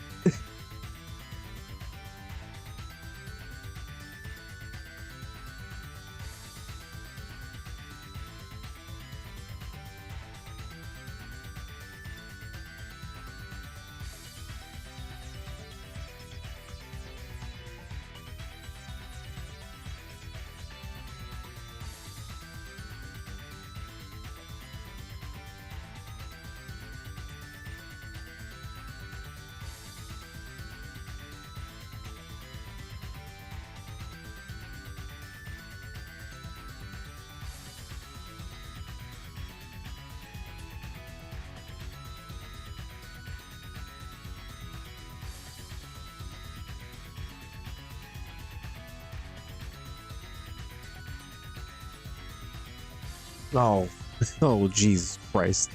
Brock Lesnar is up to be signed.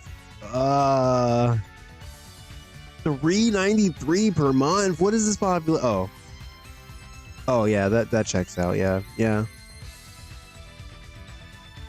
Look, man, there was definitely a point in time where I would say I was a Brock Lesnar fan. You know, many years ago. But knowing what we know about him today, yeah, we're just gonna pass.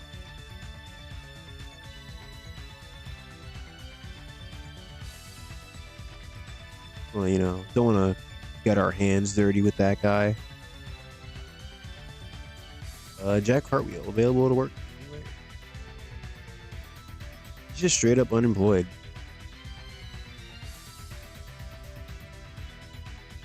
I mean, we could maybe sign this guy and send him to Dev. He could be good at aerial. I don't know. We've got a bunch of young guys in Dev. We don't need to do any signing right now. Oh yeah, let's see. Did Dark Air? I don't think so. Damn, so it might not. Yeah, it might not take effect till the next one. Which is kind of annoying. Like, I don't know. We can just pretend that it did in fact air before the pay-per-view. You know what? You know, it's just a game. It's not real life. Also, yeah, speaking of people that are up. Oh, whoa. The pay-per-view's on Saturday. I thought it was on Sunday. I thought the pay-per-view was on Sunday. All right, that definitely caught me off guard. All right, so here's what we're gonna do. I am going to take my break now. And when I come back, we will book All Out. And it's gonna be sick. Everything's gonna go super well. And we're gonna get 100. It's gonna be an amazing review. So if you want to watch that, stay tuned. Don't go anywhere. Woohoo! All right, I'll be right back.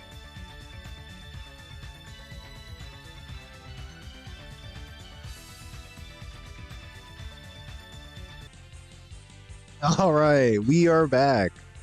And suddenly it is time to book All Out.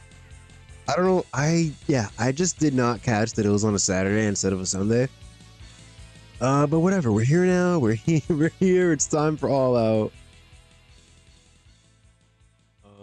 It wasn't our greatest build to a pay-per-view ever. It was definitely a rocky road. Us signing like 7 people just all at once. Definitely, you know, definitely changed the course of things a little. But, you know, we're here. It's time to book a pay-per-view. Let's go. Oh, and yeah, it's meant to take place in the Great Lakes, which is perfect because that's where I was thinking of going.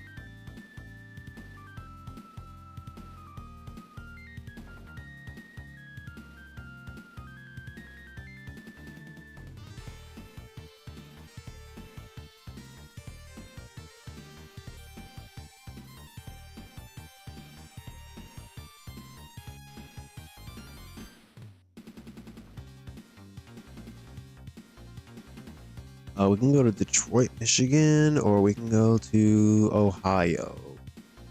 Let's go to Ohio. Knox County. And of course, we're on good old Prime Video. The most cheatin'est ass deal we can have.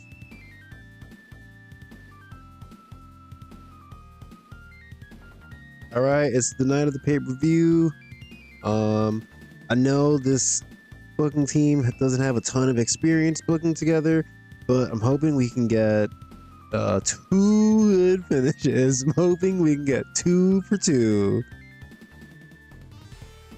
All right, we're 1-0 so far. I mean 0-1. A big gamble. All right, so we're not gonna have any type of extra help on these matches. We're just gonna have to raw dog have 100 pay-per-view. Fun. Mia Yim just being fun and cheerful, reminding people that she still works here. I've got no clue what we're doing with her right now. I've got to be honest. She's definitely, she's like far from being the worst woman on our roster, but we kind of paired her up with Davina, and Davina's way better than her. Like, or not way better, but just clearly better. Like in terms of like match scores and promos. So yeah, kind of, put Mia in the shadows a bit there. All right. Speaking of Davina, she trained Bianca. Cody trained Darby, MJF, Private Party, and the Butcher. Okay. I did not mean to click that fast. Maria and Viper hanging out backstage. All right. Friendship again.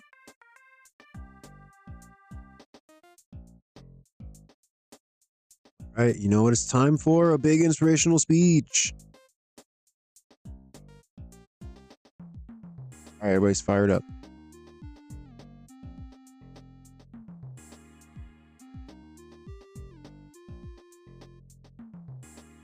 All right, yeah, I guess we ran the last one in the Great Lakes 2 at the United Center. Huh.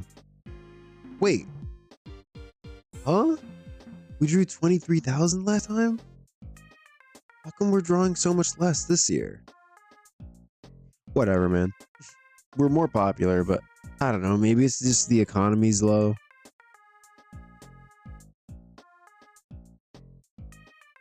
All right, but it's time to book All Out.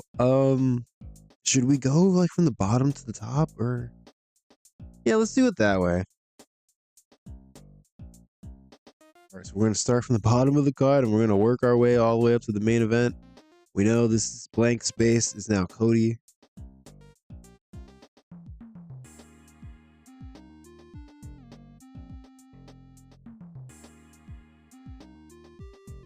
All right, so we're gonna kick things off way down on the pre-show. Kind of want to do quick entrance version of this too, of 5v5. Go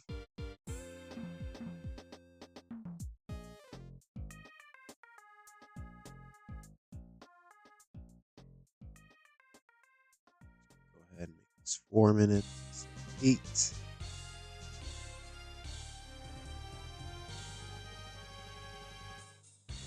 This should be a basic match.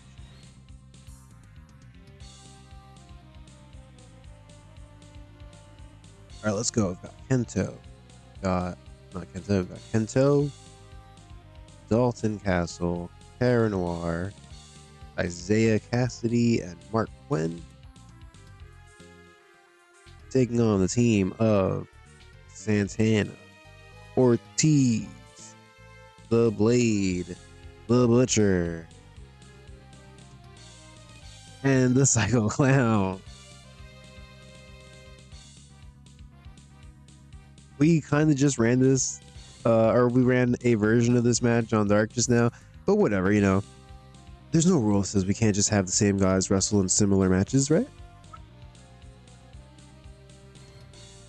And going into this, my initial thought for some reason was that I wanted to give the baby faces a win here.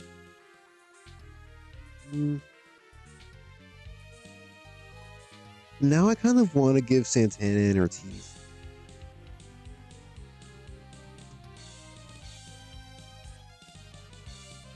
I don't know. Something's telling me I want to give Santana and Ortiz the win.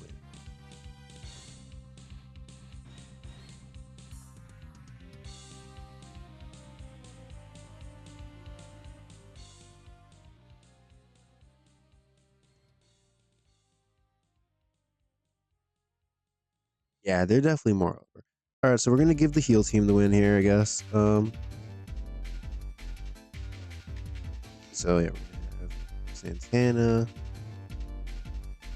pick up a tainted win over. Let's do Cara Noir.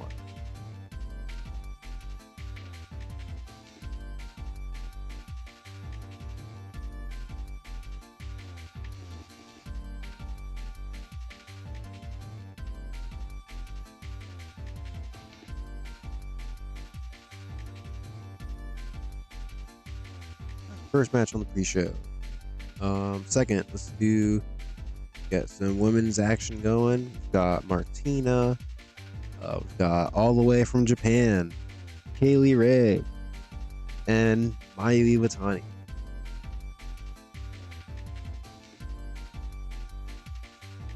Yeah, why are you a heel? I had this problem last time where I brought her in, and for whatever reason, she's a heel in Stardom. But when I brought her in last time, it let me make her a face. So how did I do that? Just like, oh, she hasn't debuted yet? What? Okay, turn. Cool. And I'm assuming Mayu Iwatani is a face. Cool. That would have been crazy if she was a heel.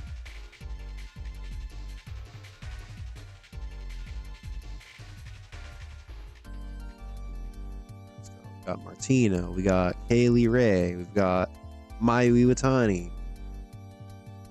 They'll be taking on the team of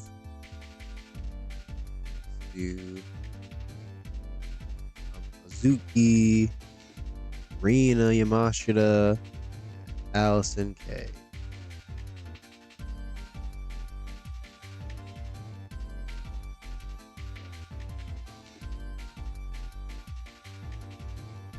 And you know, I feel like God, I kind of would like to give Mayu Iwatani the win just because she's Mayu Iwatani, but if we're going based on popularity, it probably should go to Kaylee Ray or Martina. And you know, we kind of brought in Kaylee Ray and immediately had her lose to Awesome Kong last time, so yeah, we'll give her the win here.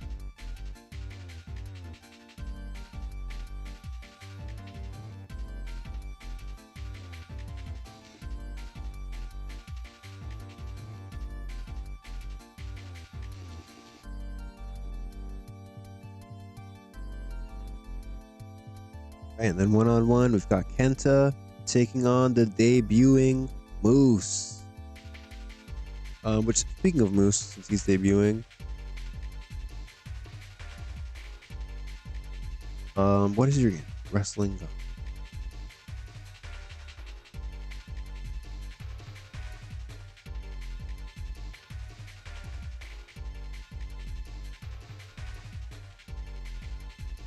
Should we do legitimate?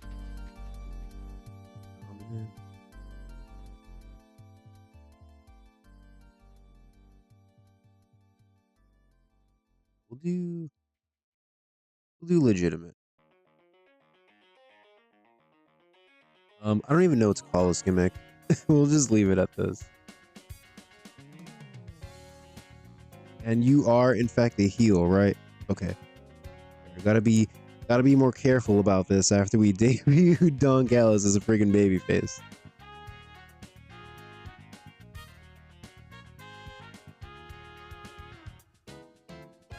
Alright, Kenta versus Moose.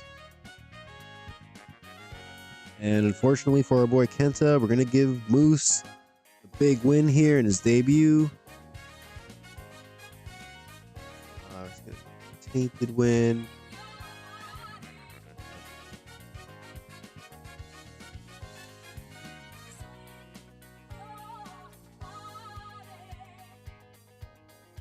Interference by Joe Doring. We'll do a distraction by Brian Cage.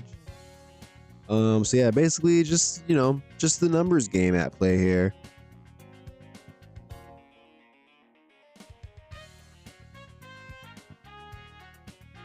We're not even gonna put that. It doesn't matter. Yeah, Kenta trying his best to win this match against Moose.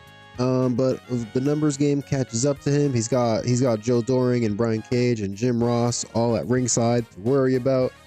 And yeah, just not his night, unfortunately. And Moose picks up the win in his debut. He's a bit unhappy. I mean, dude, you're losing to like 3 people. Like, it takes 3 dudes who are all individually bigger than you to beat you. I think it's fine. I think it's fine, Kenta. Oh, and these are supposed to be pre-show matches.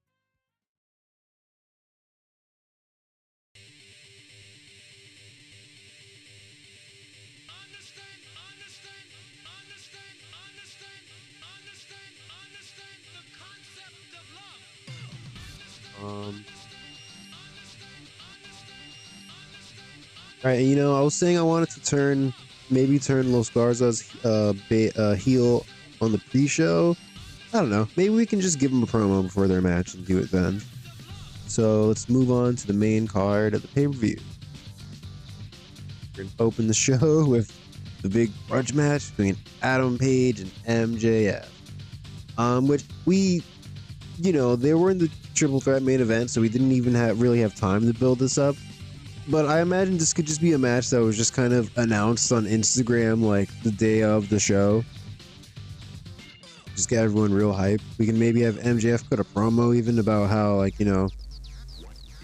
how unfair it is that he had to wrestle this match in the first place.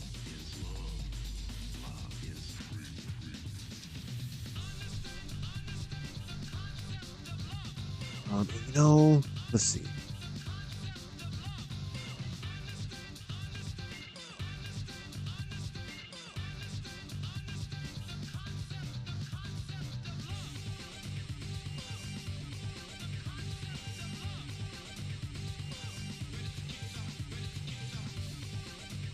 Even though Adam Page took the loss in that match on Dynamite, I'm kind of leaning towards giving MJF the win. We're trying to... I mean, I don't know why I'm being coy about it. The cat's out of the bag. We're turning Cody Rhodes heel tonight on this show. And MJF, played a big part in that. So I feel like MJF is important. Yeah, I just think it's a more compelling story if, Adam Page finally gets this one-on-one match with MJF. He's upset that he's not in the main event. He thinks he's going to get a measure of revenge, and then he loses. I think it's just a bit of a better story. So let's see. Although Adam Page is a lot more popular, he might be very unhappy. We'll see.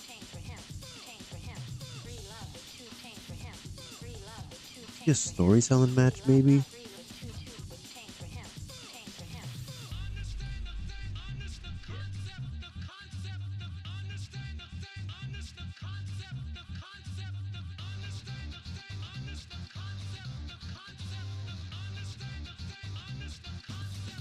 Right, and you can assume Tom Lawler and Jonah Rock are at ringside trying to get involved, distract Hangman any way they can, help out MJF.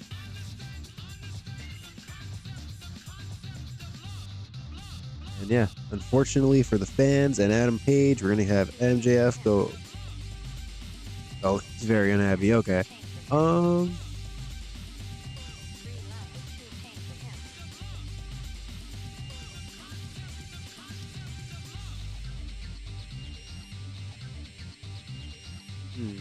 Alright, how can we play this? Maybe we could do like an intentional DQ where MJF, he's going to lose the match and just gets himself DQ'd and, instead of just taking the loss, we could do that. We could just have Adam Page win. That's another option. I don't know why I'm acting like it's not, but we could do that if we wanted to.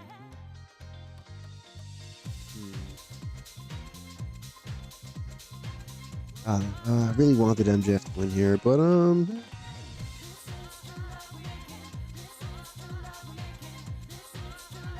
here.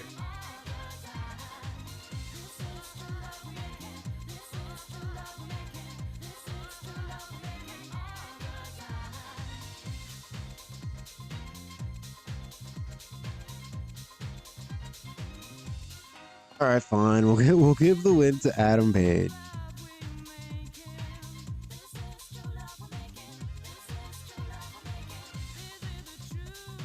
You know what? Screw it. We're just gonna give him the clean win. We're just gonna give him a clean win. He overcomes the odds, even though he wasn't able to, on he almost was able to on Dynamite, but he kind of got screwed over by his friend. So, turns out that's how it goes sometimes. All right, Adam Page getting the win. Sorry, MJF. Even make.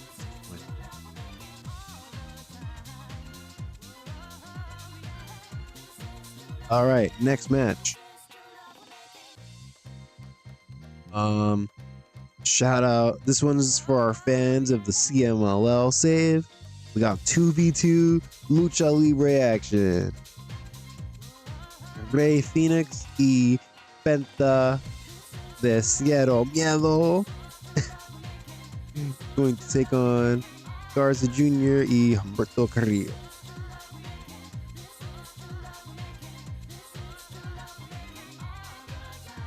And una lucha espectaculares. In a spectacular lucha.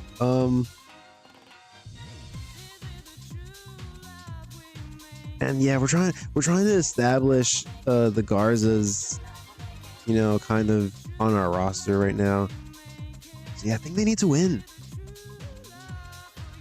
I really do. I really think they need this win, which is unfortunate for the Lucha Brothers. But I mean, I think they'll be fine in the long run. Will they put them over?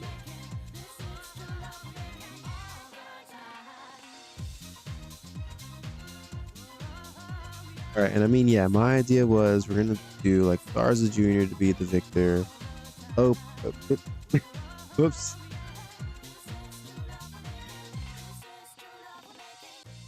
Open match. And we're gonna do outside interference finish. Penta will be taken out by Santana.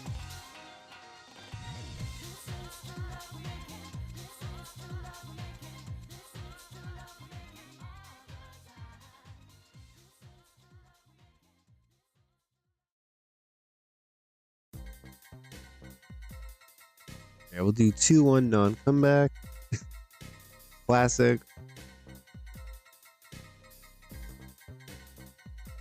And yeah, basically I want Los Garzas to kind of steal a win here. You know, we did have them team with Santana and Ortiz on Dark before, but you know, nobody knew like how close that connection really was, or whether or not they were friends even, or just it was just a one-off tag team. But yeah, we're kind of getting confirmation here that, you know, turns out Santana and Ortiz are, you know, they're actually good buddies with them, and they're kind of aligning themselves together. Should this be steal the show even? I mean, we've got a bunch of other matches. Although this would be a good steal the show.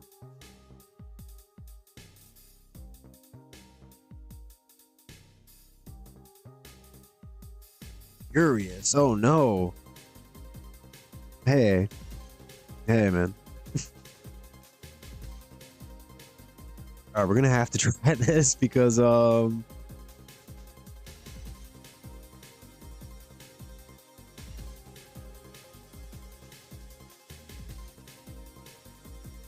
they're not even a team right now.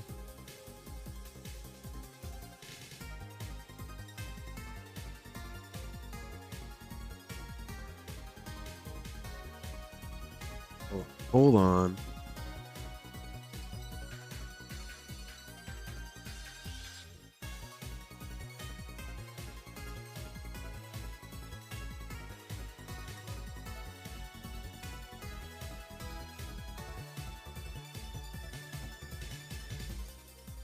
Oh, yeah, I don't know why their name's the Maniacs.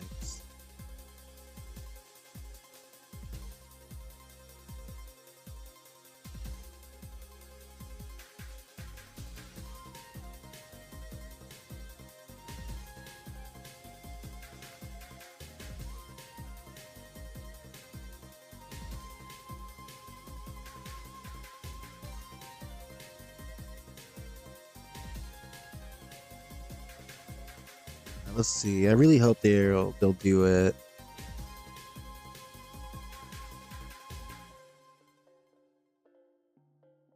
Come on, man. Come on, play ball with me, man. Like, oh my god. Nobody wants to put anyone over? Is that what it is today?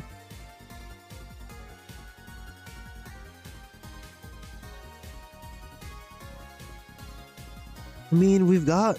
Oh, man. They probably would lose a bunch of popularity putting them over. Damn.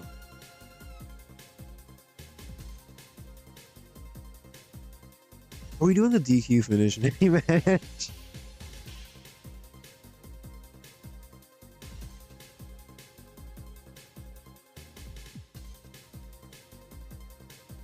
No, not really. All right, all right, all right.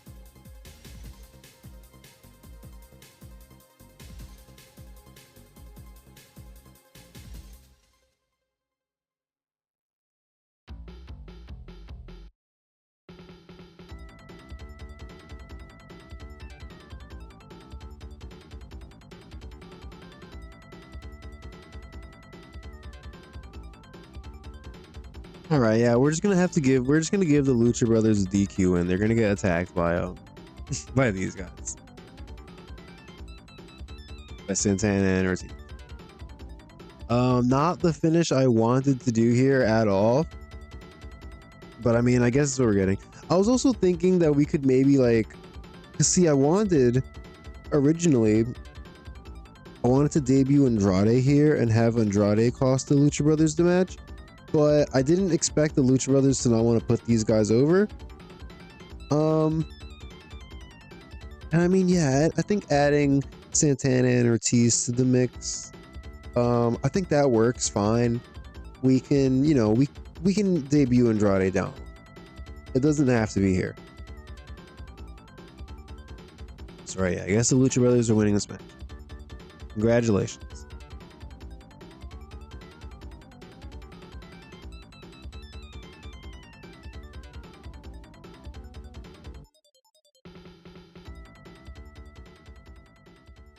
All right, 6-woman action.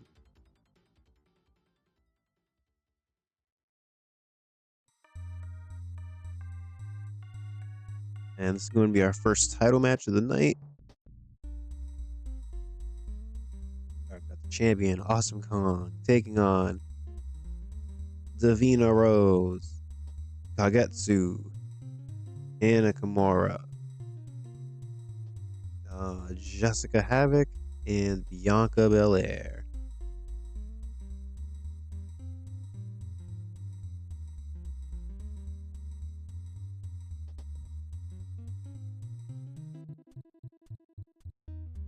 All right, and yeah, this is kind of just like a keep busy match for Awesome Kong, who, I mean, if I'm being totally honest, I really don't know who I'm going to eventually book to take the title off of her. I've thought about eventually trying to build up Hana Kimura to the point where she could win it. Although I mean she's recognizable, but she's still got a way to go. And then, you know, I was thinking of we're gonna have Sarah Del Rey make her in-ring return, but you know, she's also not that over. So maybe she's not the best pick to actually win it.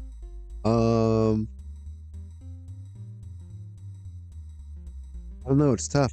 I feel like our women's division, we've got so much going on, and it is, you know, people are getting over. It is moving in the right direction, but we're still not like, it's still not quite there yet. You know, there's still so many people who are not over. I'm yapping. Awesome Kong's winning the match. It's open, tainted win, manager interference. You know, just run of the mill stuff.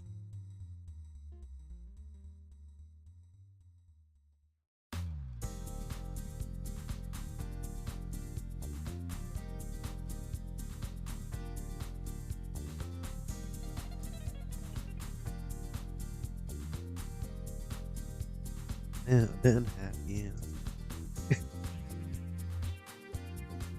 Nobody wants to lose tonight.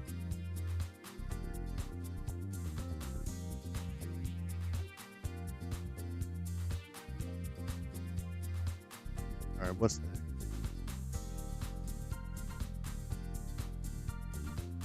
Oh, it's the official debut of Beer Money.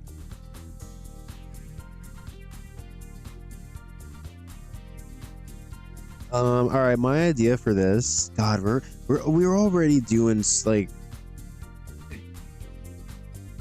oh,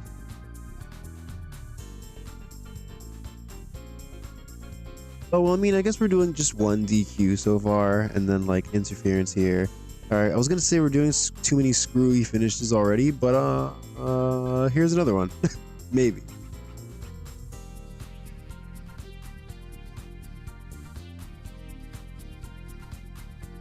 see what I was thinking of doing for this match. You know, we did the whole contract negotiation for this match. And yeah, one of the stipulations of the contract I wanted to be was that the match would have a 15-minute time limit. And as such, I basically wanted to book it in a way where it seemed like the Briscoe brothers were about to win, but then the time limit would expire. And the Briscoes would get the crowd chanting 5 more minutes, but then yeah, we would get the announcement that as per the contract that was signed and agreed upon for this match, there are to be no extensions to the time limit if the match comes to a draw. So yeah, I get really letting the crowd down here. And you know, unfortunately for Beer Money, they don't pick up the win in their AEW debut, but they also don't lose. So they're still undefeated in AEW, it turns out.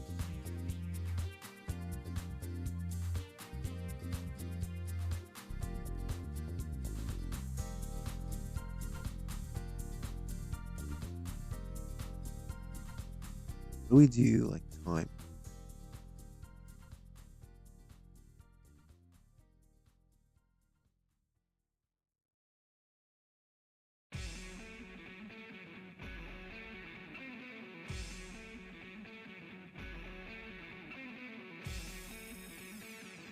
All right, and we're definitely gonna add promos and segments in after we book all the matches. I just want to focus on the matches right now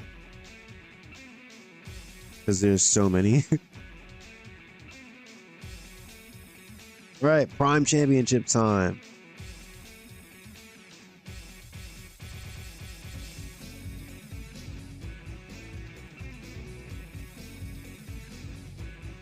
All right, we've got the champ, Walter, defending against his unlikely nemesis, Orange Cassidy.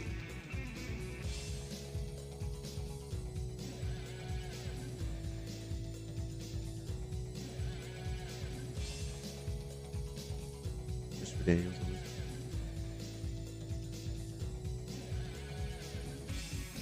All right, yeah, and this is a Prime Championship match. I mean, I love Orange Cassidy. I really do.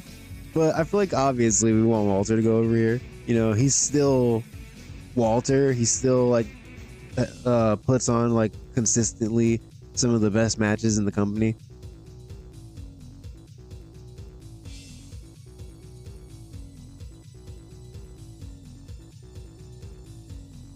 And yeah, I guess this should just be a straight up match. So yeah, sorry Orange Cassidy, but you're doing the job today.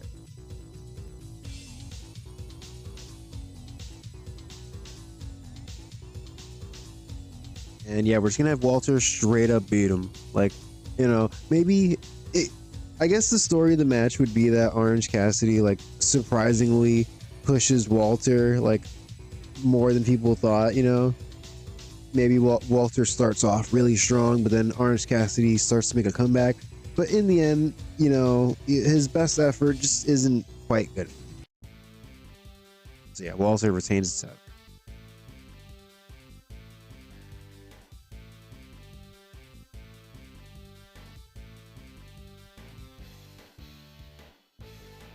All right, up next for the Tag Team Championships, got the Young Bucks taking on The End Time, Jimmy Jacobs and Brody King.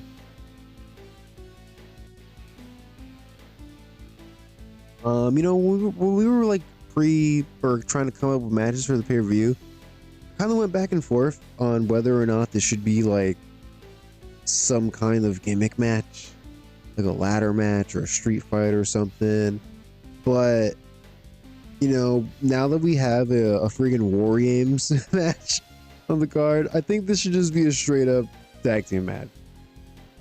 I think that's fine. You know, we don't need to have a ladder match and the War Games.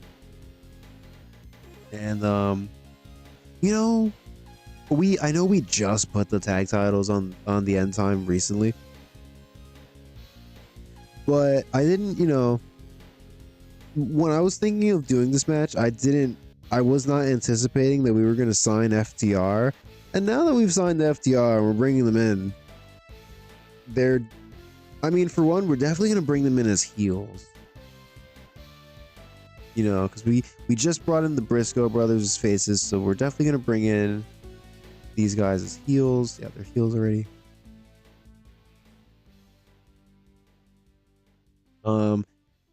And I mean, yeah, they're so popular. I think it would just make sense for them to go directly after the Young Bucks. So yeah, I think we're gonna have to put the titles back on the Bucks. First ever 2-time tag team champions. Yeah.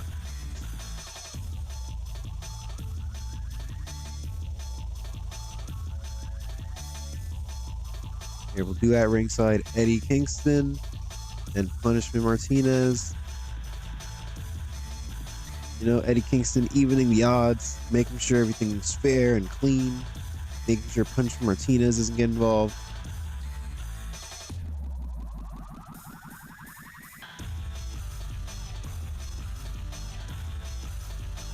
Oh, I almost forgot to put the titles on the line.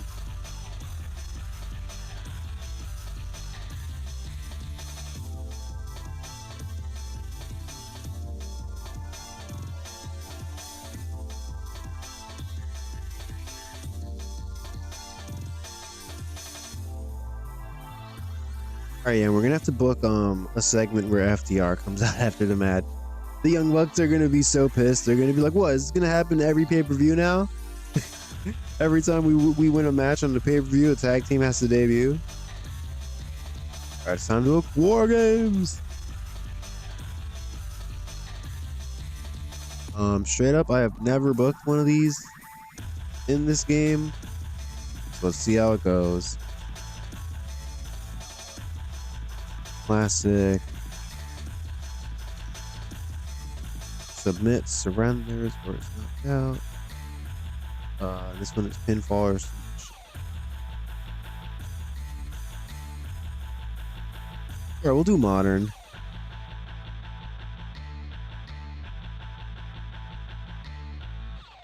So we've got AJ Styles and SCU.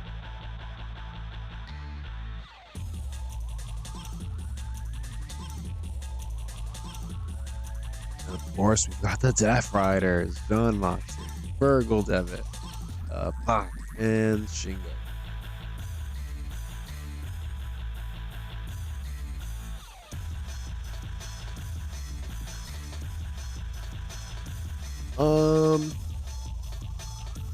I mean, yeah, I would be shocked if this match doesn't go well.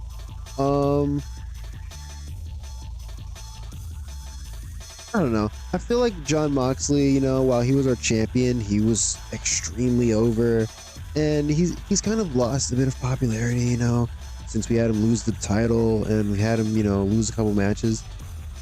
But that being said, I feel like since we've brought in AJ Styles, we haven't really given him any big wins. You know, like he lost no, I think I had him and Kenny Omega go to a draw actually. And then he obviously didn't win the triple threat of Kenny and John Moxley. So I feel like I want to give AJ the win here.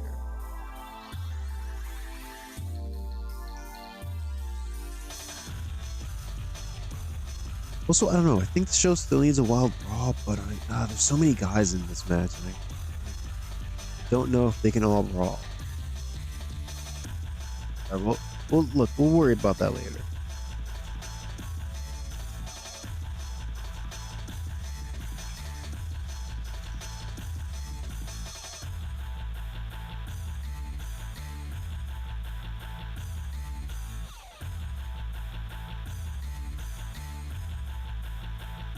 Who should AJ go over?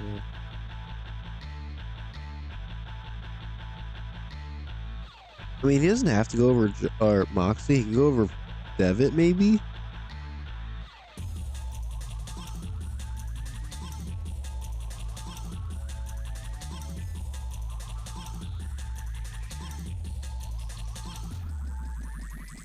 Yeah, let's try Devitt. I also feel like if I try to have him go over Mox is not gonna like that. He's gonna be upset.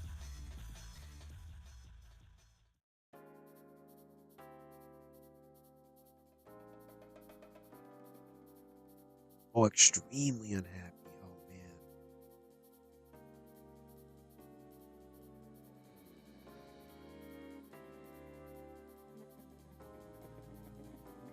I mean, for Fergal Devitt is like just barely more over than AJ Styles. Extremely unhappy is kind of crazy.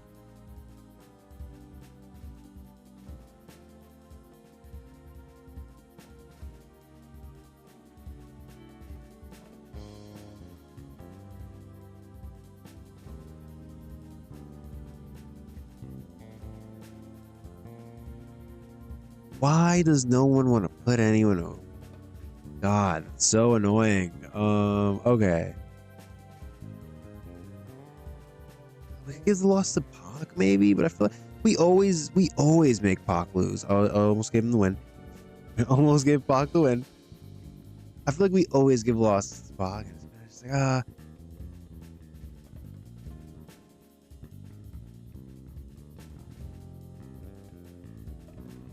unhappy. Yeah. It's not what everyone, do the honors. It's part of wrestling.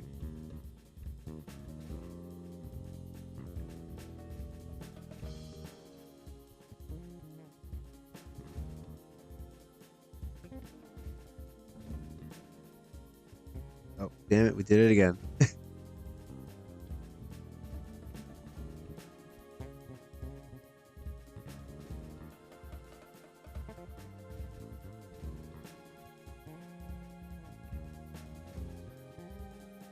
All right, my man Shingo.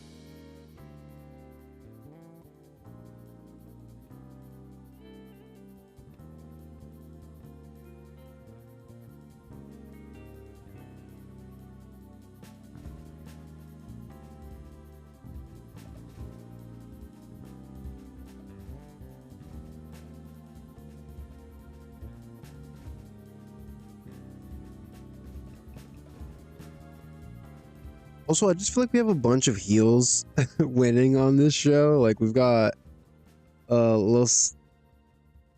Well, no, actually, I was going to have MJF and Los Garzas win, but actually ended up booking Adam Page and the Lucha Brothers to win. But I mean, we've got Awesome Kong winning, we've got Walter winning. Actually, now that I'm saying that, I am just straight up wrong. It's kind of even. Whatever. AJ Styles and SCU are getting the win.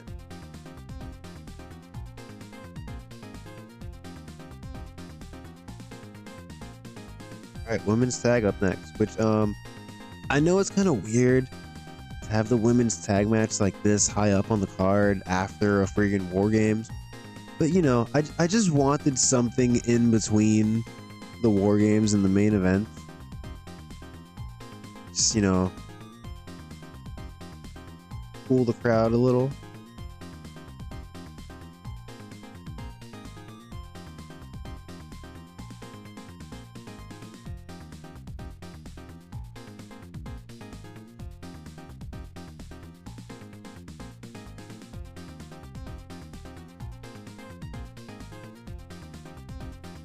And I mean, damn, my instinct when booking this was just to put the titles on AJ Mendez and Nikki Storm, but God, we did so much work to get Hikaru Shida and Mika Iwata over. It's like almost a shame to take the titles off of them so soon. But then on the other hand, it's like AJ Mendez and Nikki Storm are way more over. Yeah, she's got like high 70s, 40s. Oh my God, yeah. Yeah, I feel like we've got to put the belts on AJ and Nikki.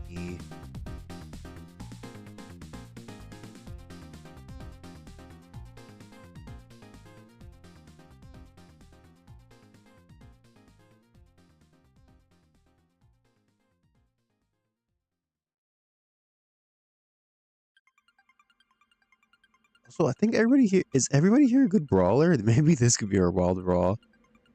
As weird as that sounds. Oh, damn you, Mika Iwata.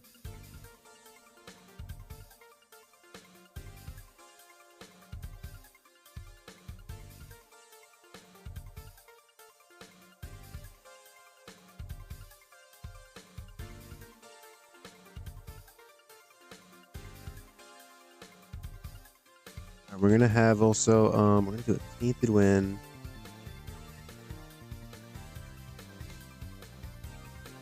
Outside interference. We're gonna have Hikaru Shida is going to be attacked by the debuting. Oh, whoa, never mind.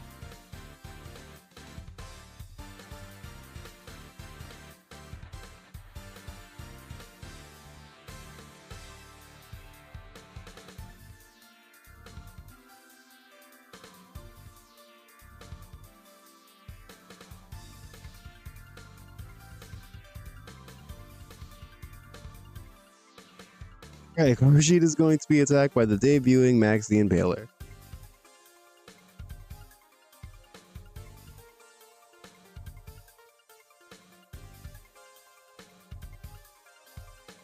I mean, I guess that implies it's.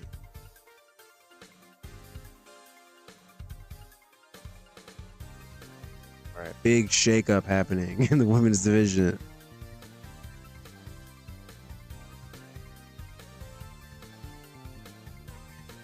And I mean, if I'm being totally honest, I have not thought past past this title match for the women.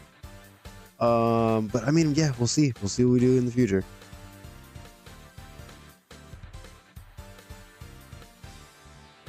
All right, and that finally brings us. So whoops. Finally brings us to the main event. We got the AEW World Champion Kenny Omega taking on Cody for the world title.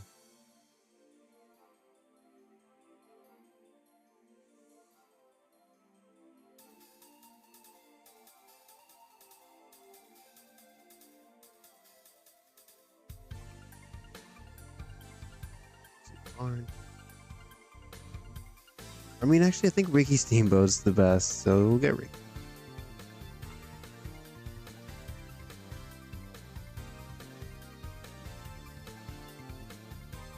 Again, 23-ish? Yeah, 23. All right, and who's it gonna be? Who's it gonna be? Drum roll.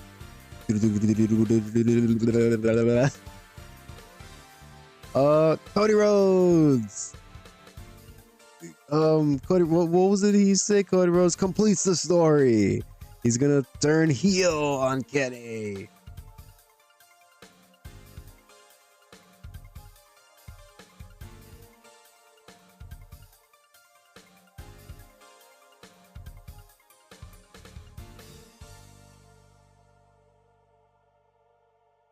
Wait, what? Oh, I did it backwards.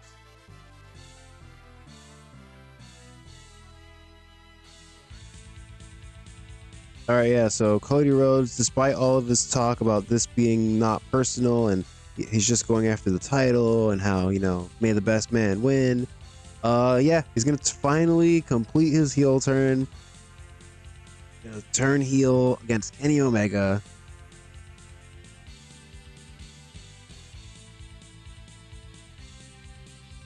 And I want MJF to be involved, but we'll just put him at ringside. Maybe we can do something where like MJF comes out and is like providing a distraction, but then Hangman Page kind of comes out and runs him off, but then Cody Rhodes takes advantage of the distraction and like low blows Kenny Omega in front of everyone. He does it Shinsuke Nakamura style where he kind of uppercuts him. Everyone's like, oh my god.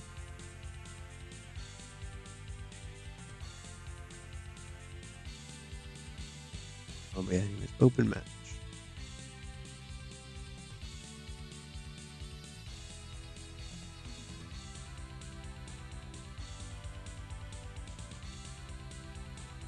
Let's see. I'm pretty sure we don't have any creative finishes we can use, but do we?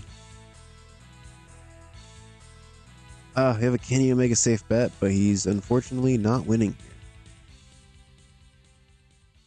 Oh, we've got a near certainty for the Bucks. We got to use that. All right, no extra help. He's a bit unhappy.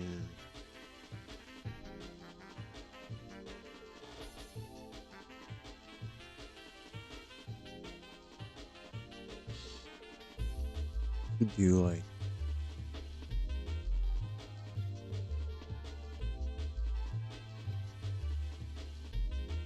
What if we do distraction? Yeah.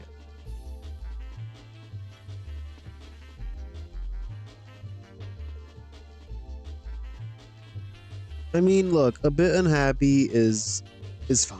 We can smooth things over later. Anyways, new champ time.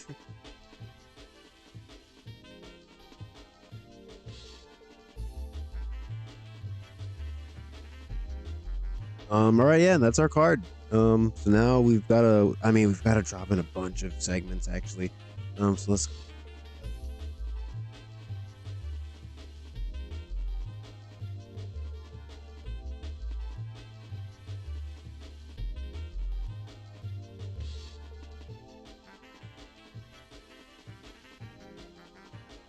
You know what? Yeah, I think I do want to turn Los Garza's heel before their match. Just I don't want the match to be brought down because of, something as stupid as, the manager's heel, but their faces.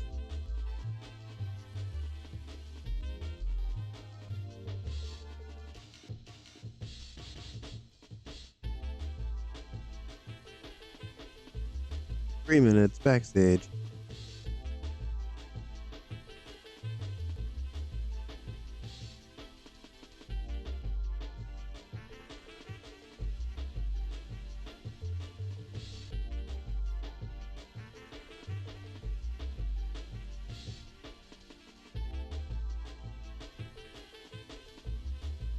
You know what? I think Garza has mic skills. We'll let him speak too, since they are turning heel in this promo. This may be a horrible mistake. Only time will tell.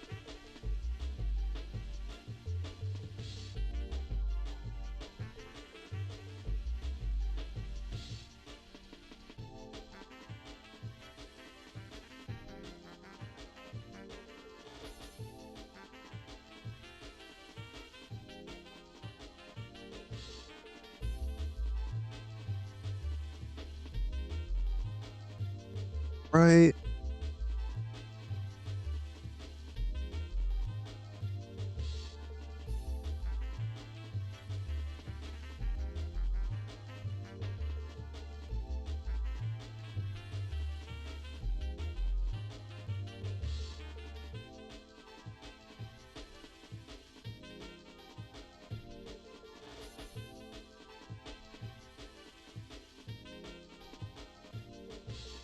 Right here, we're gonna do our angle where the crowd wants 5 more minutes.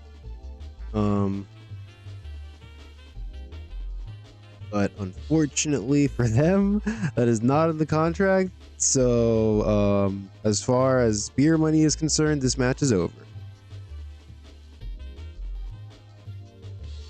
So basically, we're just gonna have everyone work in the crowd.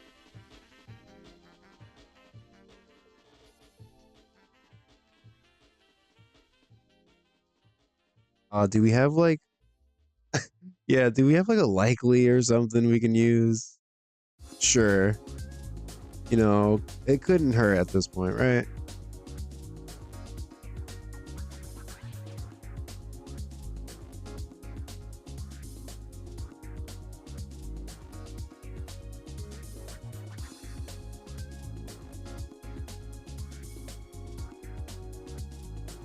Oh, I actually want to do a segment on the pre-show.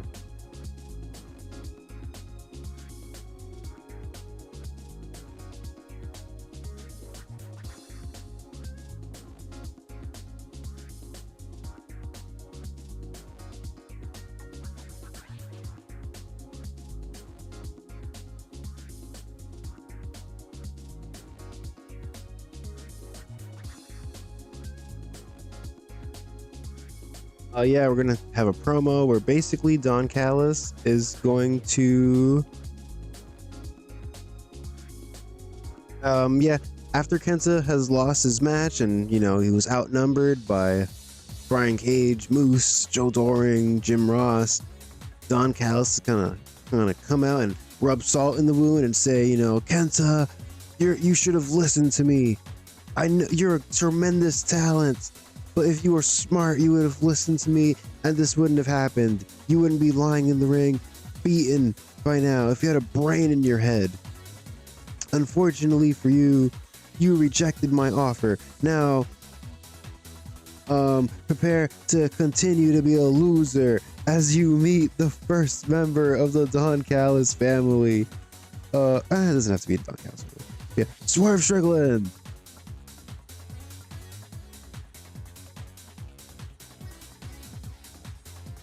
And yeah, then we're just gonna have Swerve show up and beat up Kenta. Basically, he's gonna hit him with the house claw. He's gonna hit him with a Swerve stomp, all that good stuff.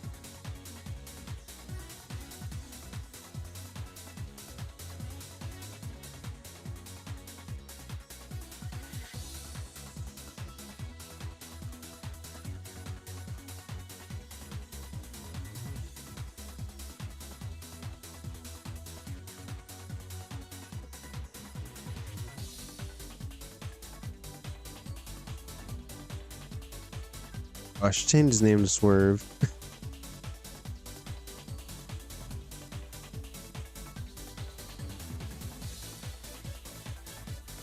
And here, we'll do a final part, 1 minute.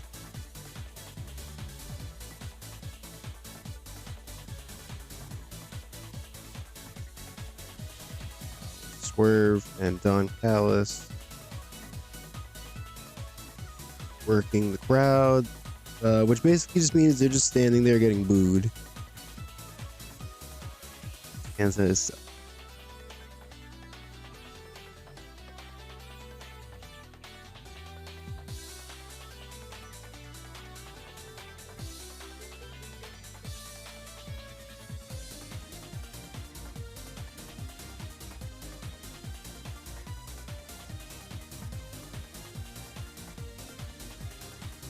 before I forget, let me use that near certainty.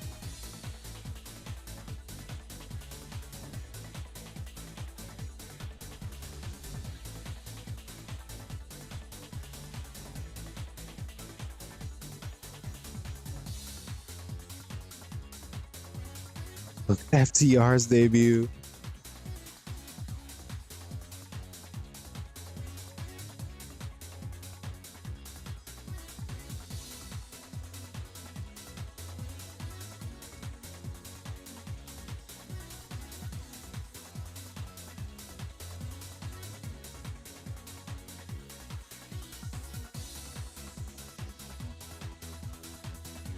I don't know. You know, we just booked Shane Strickland debuting by attacking Kenta. So we're not gonna have FTR attack the Young Bucks. We're just gonna have them. They're gonna basically do the same thing the Briscoe brothers did. We're just gonna show up at the top of the ramp. So I guess this is just another segment where everyone is working the crowd.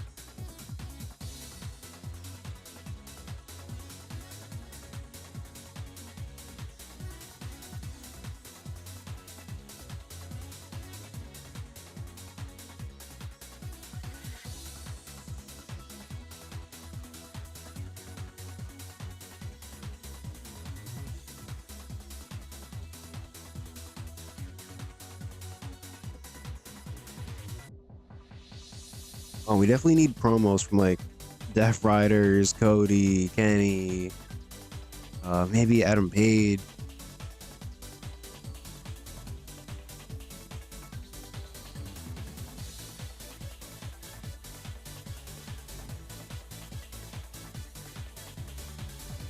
Death Riders promo. Just keep it simple.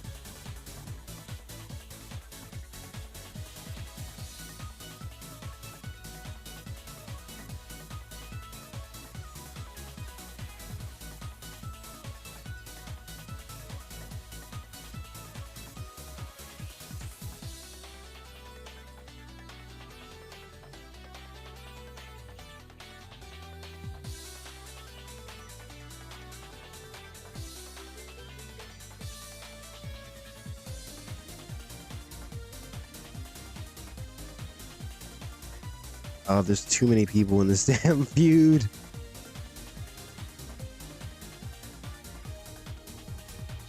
Hey, all right, we did it.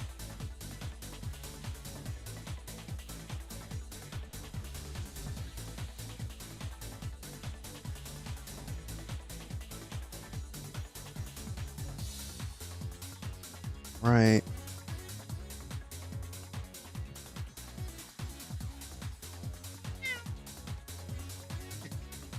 My cat meowing directly into the microphone.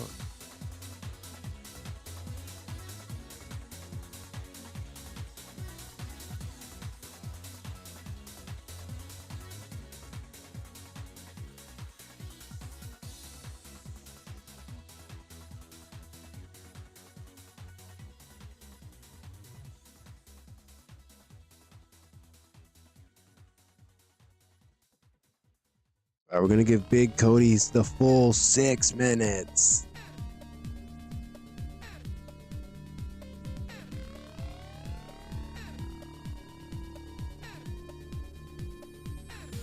Right, and he's talking about Kenny. He's talking about his good friend Adam Page. He's talking about kind of the same promo we had him cut last time, where he's like, I had to, there was controversy in my match against Wagner, and then I had to go against my own friend Adam Page, but I did what I had to do to get where I want to be, because I am Cody Rhodes and I deserve to be the AEW World Champion. And it just so happens that one of my other good friends, Kenny Omega's champion, and that's unfortunate. But the entire reason I got it in this business was to be a world champion, and I will be the world champion. He's really driving home that he's gonna do whatever it takes.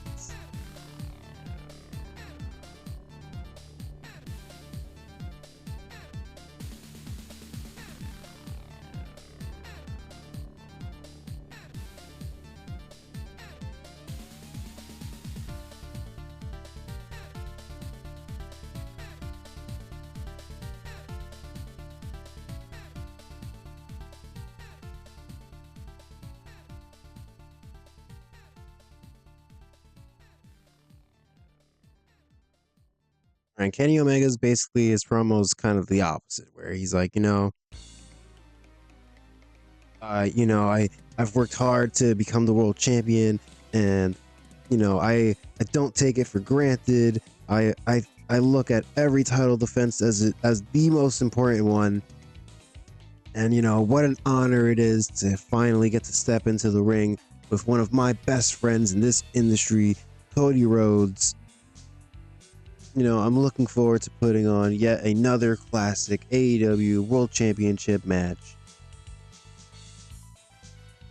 But Kenny Omega, he's just kind of focused on defending the belt.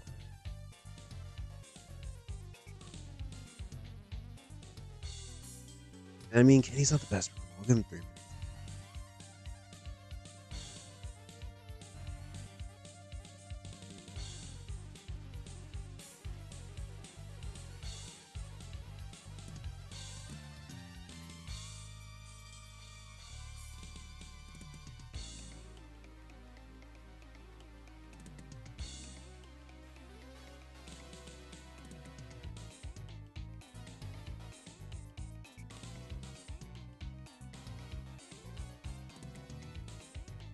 Right.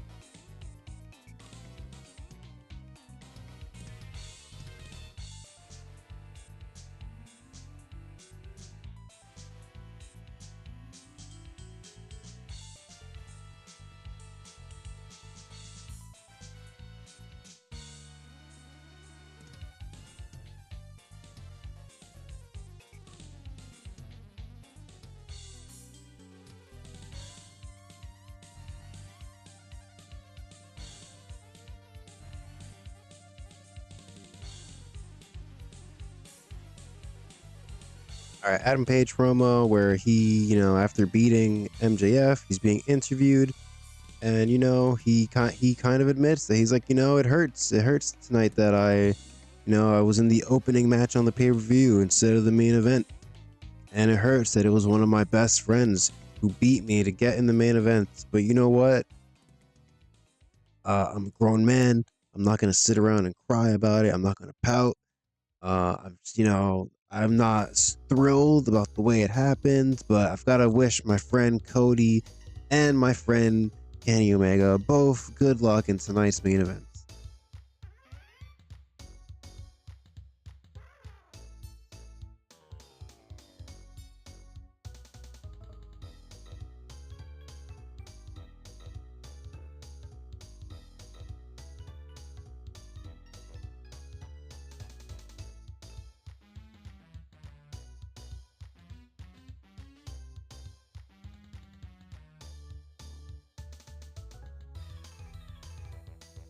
Right.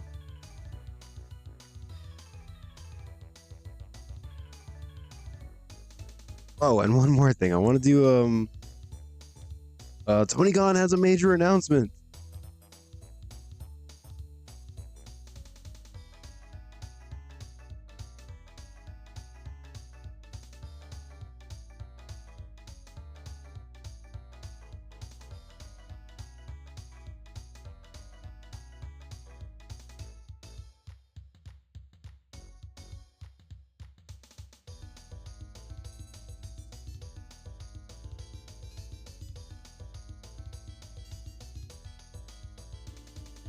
All right.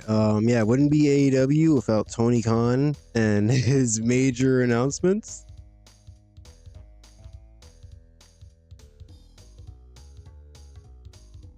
So yeah, we're gonna have him come out on the pay-per-view right before the main event. And of course, in AEW fashion, you know, he has big announcement. He's gonna put over the AEW crowd and say, you know, thanks to the passion and the energy and the dedication from all of our AEW fans, we have been wildly successful. And you know, we're not going to stop. We intend on pushing through into 2021 and beyond. And as the company grows, we will continue expanding.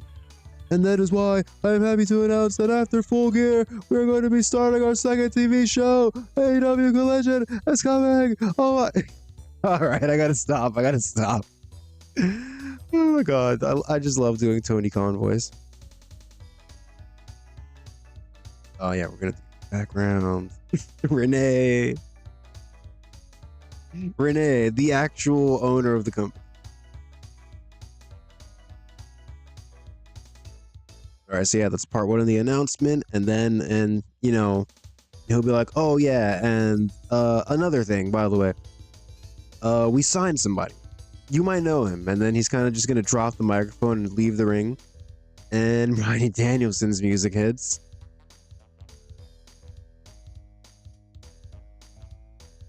Wait, did I do? This can be hype.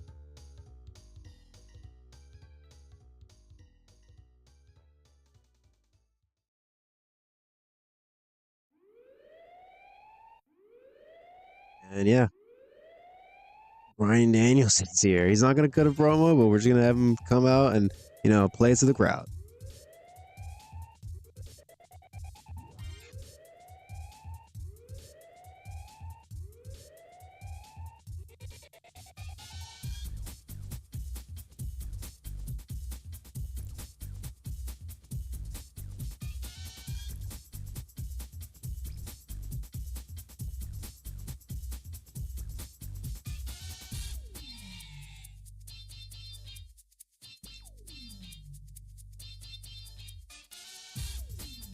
I mean, yep, I guess this is our guard. Yeah. I mean, with us turning Cody heel, I feel like we're gonna be getting Sting back in the mix pretty soon. But you know, not right here. Oh yeah, look, Garza Jr. is being used too much. Okay.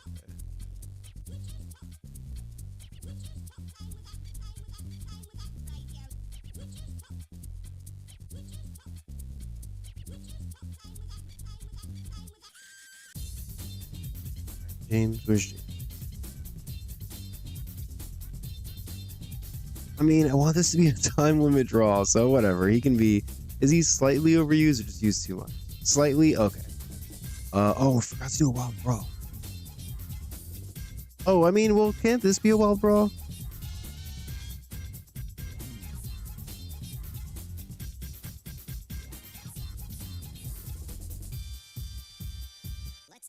Yeah, okay, I'm not even gonna check the Briscoes. I know they can brawl. Alright, so we're gonna have a wild brawl go to a time limit draw.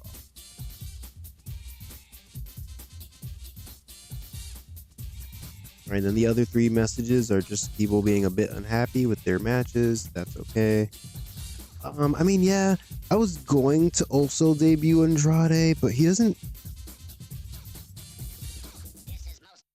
I mean, he could.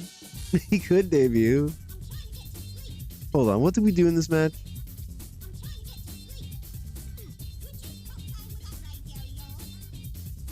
Oh right, they're losing by DQ. You know what? Screw it. We're gonna debut him. We're gonna debut him.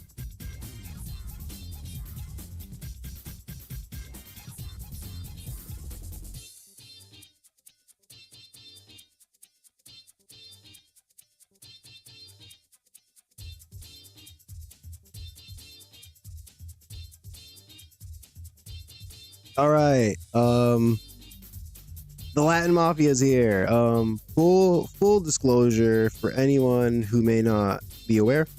Latin Mafia is a Mexican R&B group. You know, I like some of their songs. They're featured on some cool songs I like, and I just really like their name, Latin Mafia. So we're just gonna steal it and use it for this new group we're forming with Andrade, Los Garzas, and now Santana and Ortiz. So yeah, henceforth they shall be known as Latin Mafia.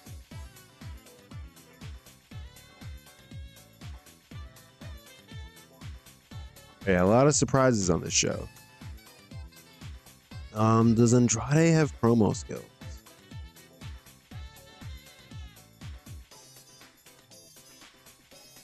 He does, huh? Surprisingly.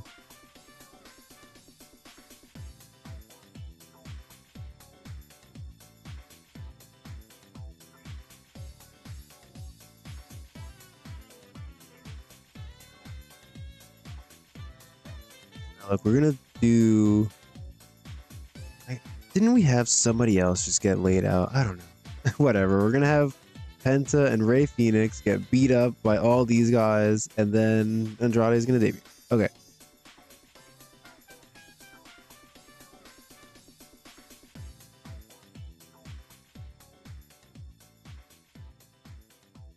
You know, this group literally just kind of came to me out of thin air.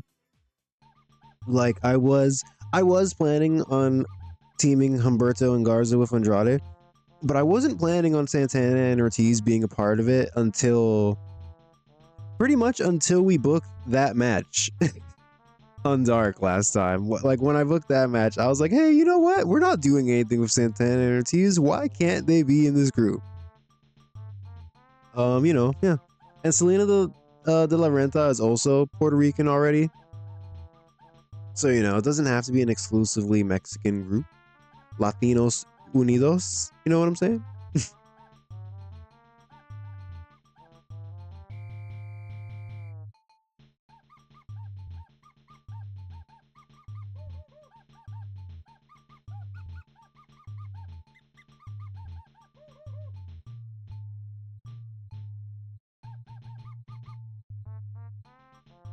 2 minutes.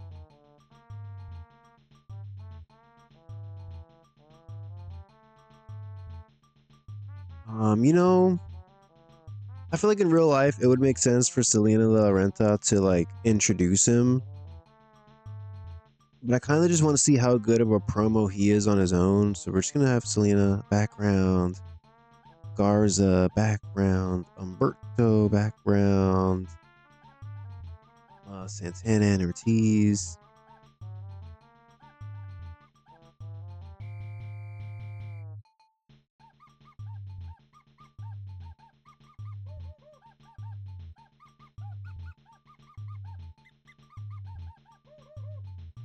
And we'll just let Andrade cut a promo. We'll see how he does. We'll give him actually 3 minutes.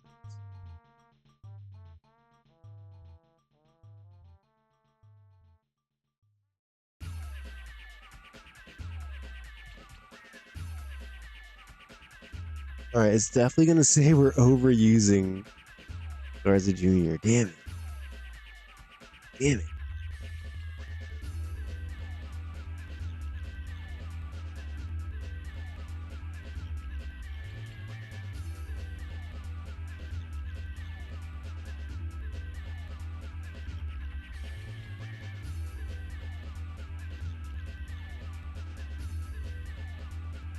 It's 2 minutes?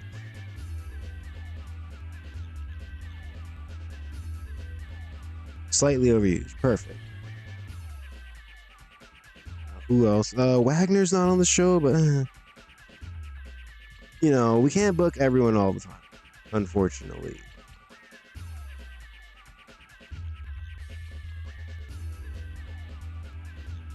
All right, I don't know why I'm looking at our roster. You know, the show's booked. This is the guard. I really hope I'm not forgetting anything. I don't think I am, though.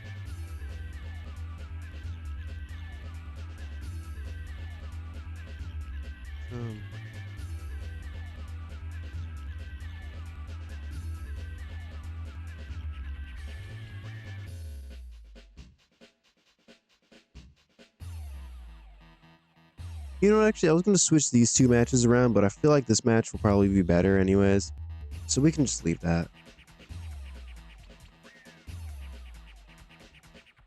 All right, yeah, so this is All Out. I don't know why I'm stalling. We've got 4 debuts happening. We've got, I guess technically it's 5 people.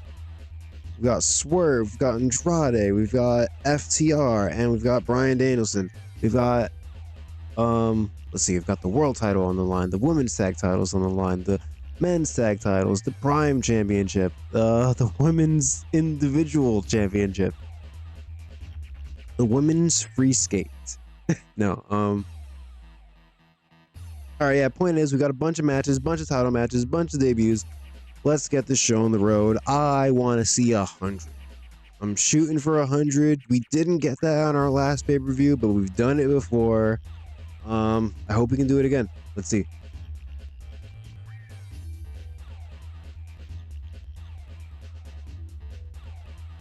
All right. We're starting things off with women's action. We've got Martina teaming with the Stardom Imports, Kaylee Ray and Mayu Iwatani to take on Allison Kay and Odeyo Tai. And unfortunately, it says Mayu Iwatani dislocated her hip in this match. Damn, that sucks. Although she still did better than everyone else. She got a 73.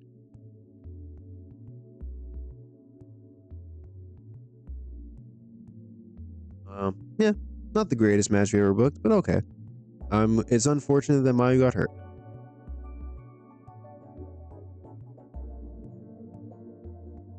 Ooh, Suzuki's fault. Oh no.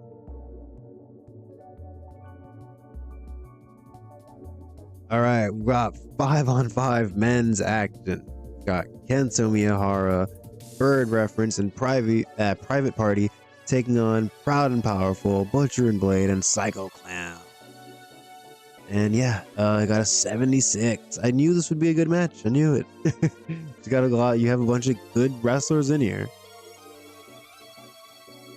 Yeah, originally when I booked this, I wanted to give the win to the baby faces, but then I thought about it more, and it's like, yeah, you know, Santana and Ortiz, they just came back from like not being booked for a good long while there, and then we kind of brought them back and had them lose immediately. So, you know, let's give them a win here. Let's give them a win.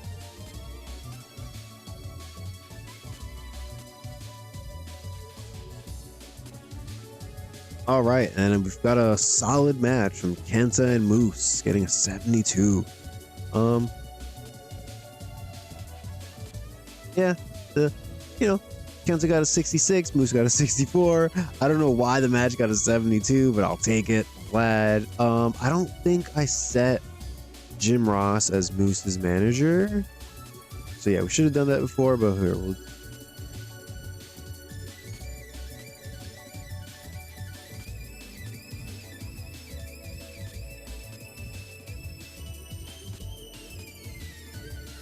You know, we've got to come up with a real name for Jim Ross's group and actually make them a stable. I like to call them like the Jim Ross Corporation or the Jim Ross conglomerate. But I don't actually have them as a stable, so we should do that. But not right now. We'll do that next time. All right, Don Callis, rubbing salt in the wound of Kenta and Shane Strickland debuting gets a 56. All right. Well, Shane Strickland's here now. Have we set Don Callis to turn heel? I don't think we have. I think the game said something about like it's too soon. Yeah. Yeah. I don't know. This is just a shitty situation to be in, really. And it's like we brought him in as a face already. It's not that he was heel and turned face. So I don't think it's fair that it says his last turn was extremely recent, but that's the way the game is. So I guess we'll just have to deal with that in the future. Okay. On to the main card of the pay-per-view. All right, Adam Page and MJF pulling out a 75, starting off the pay-per-view pretty hot. Adam Page straight up wins with the buckshot lariat. Yeah, great match, especially considering that it's storytelling. All right, this is a promo that we literally booked just so we can turn these guys before their match. So let's do. All right, complete success, hooray! A complete success, yay! They're heels. All right, let's see what this match does. I've got high hopes. An 80. All right. Yeah. I mean, if we could have booked it to be a 15-minute Steelers show like we originally wanted to, it would have probably done better. But, an 80 is good. Well, we can live with an 80. And yeah, we didn't get penalized for the weird heel face pairing. So I'm glad.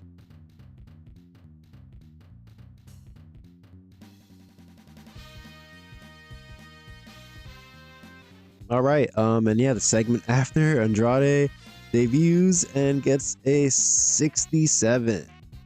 So all right, not the greatest promo ever, but good debut. It says here the performance of Andrade was good.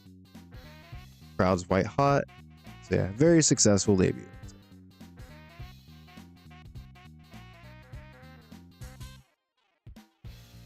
All right, we've got the Women's Championship 6-way match. Awesome Kong defending her title against Davina Rose, Kagetsu, Hana Kimura, Jessica Havoc, and Bianca Belair. Pinning Kagetsu. That's interesting. Heel pinning heel.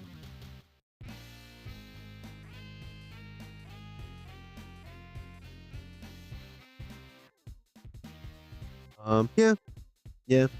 The reign of Awesome Kong continues. I really do need to figure out who I want to dethrone her. I feel like, we've put a lot of work into the women's division. But, I don't want to just put the title back on Davina Rose after all this. And, unfortunately for Bianca Belair, we kind of, just the timing just wasn't right for her to win it. So, yeah, I don't know. We'll have to figure this out eventually. Maybe if we just signed one more person. I don't know. I mean, if we signed Kairi Sane, she would have been the person. All right, Adam Page backstage promo gets an 82. How did Cody's off screen? How did he hit at a heel turn? How's he doing that? How's he hinting at a heel turn in the segment where he's not there?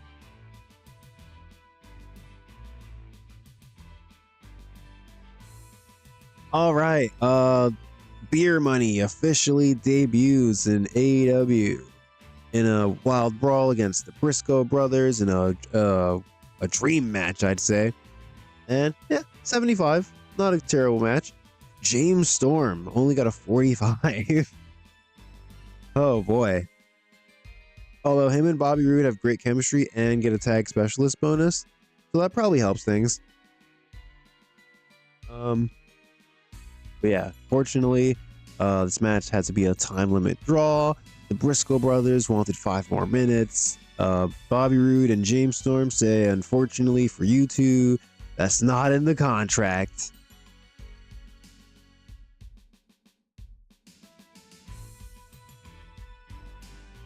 Oh, and the angle idea was a failure. Oh.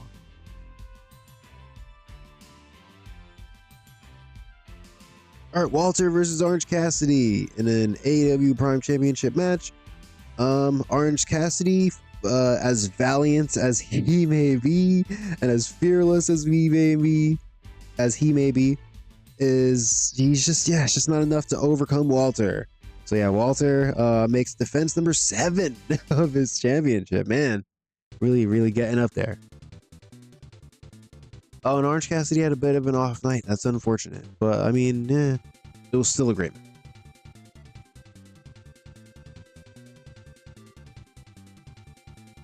Kenny Omega, not a great promo.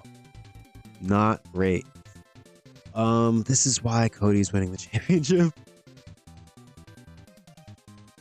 Oh man, the Young Bucks in the end time. You know, the Young Bucks, you know, they're always gonna do it. They're always gonna, you know, all reliable. 89 match.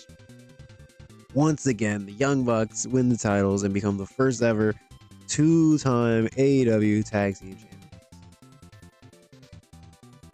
Yeah, you know, it's unfortunate that the run of the end time has to end, but you know, better to have I don't know, better to have fought and lost than not have fought at all. Oh, and FTR is here. Boo! Boo!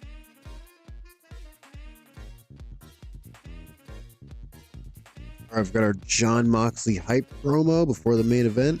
You know, Jon Moxley's promos have not been what they used to be.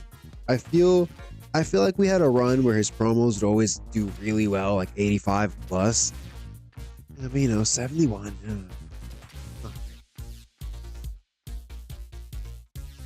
Oh, maybe he was upset because he heard that Death Riders weren't going to win the War Games. All right, let's see what the match gets. 79.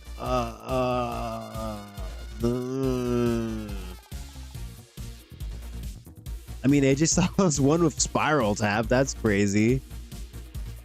Frankie Kazarian sustained Whiplash.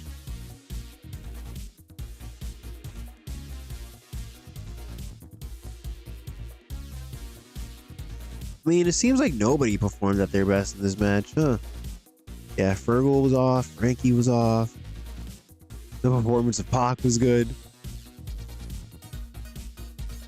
All right, I'm a little underwhelmed. I can't lie. Can't lie.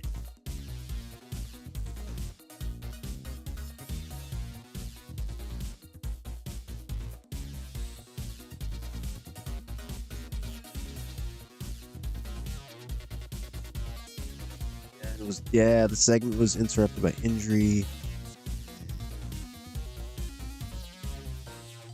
Well, anyways, the important thing here is that AJ Styles and SCU are get the victory.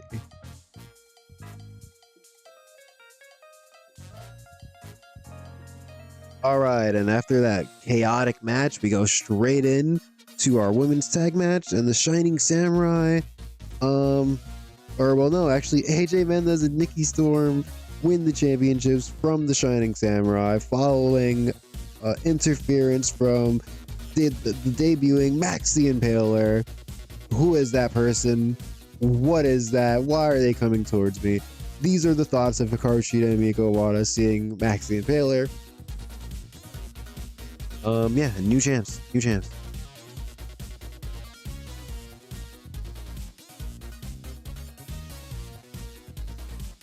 All right, and yeah, Tony Khan has a major announcement. In this announcement, we announced the start of Collision, which I decided we're just gonna start it probably like the week after the next pay-per-view, which is Full Gear. I think that's a nice little timeline for us. And yeah, also Bryan Danielson is All Elite. Welcome. Oh, and his gimmick got a rating of 4. Damn. That is unlucky. Oh my god. Cody Rhodes with a 94 promo showing the world champion Kenny Omega how it's done. All right, now all that's left is this main event. Will the main event do really well? Will the pay-per-view get 100? Let's find out. Let's see. 89 main events. Yeah, really good main event. And yeah, Cody Rhodes. MJF distracting Kenny Omega, and Cody Rhodes turns heel. He turns on Kenny Omega. He wins the AEW championship. Woo! We did what they were too scared to do in real life.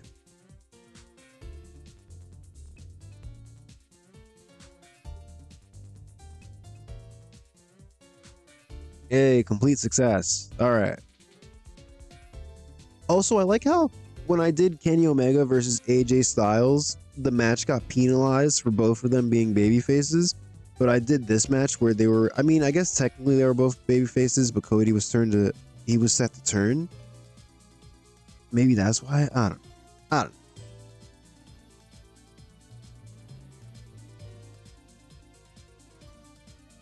Oh man, he's got a new high spot. Cool. A 92. Hey, you know what? That's still a really good score. So I'm pleased. I'm pleased with that. You know, of course, it would be nice to get 100 every time, but you know, sometimes just sometimes you gotta get a 92. It just is what it is. Yeah, I think this match would have the Lucha Brothers versus Los Garzas. I think this would have been better if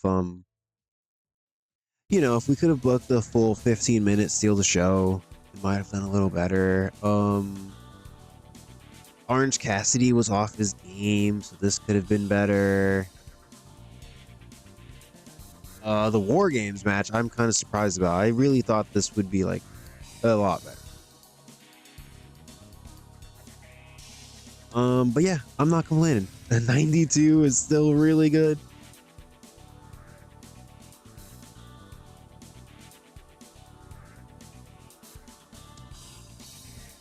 All right, who are we singling out? First things first. New champ Cody, praised for a great performance. Great promo, great main event, successful heel turn.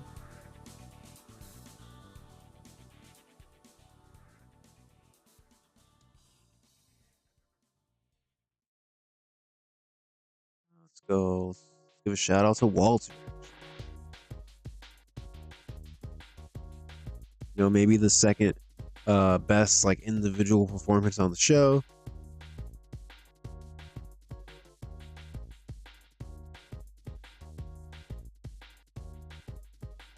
And who didn't want to lose their matches? Kenny Omega.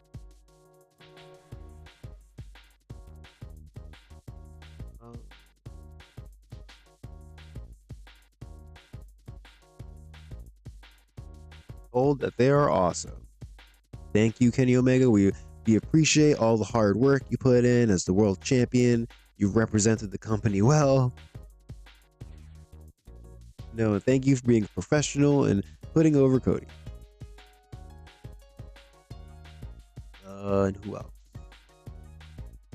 I mean, Bianca Belair was upset about losing that match, but whatever. I don't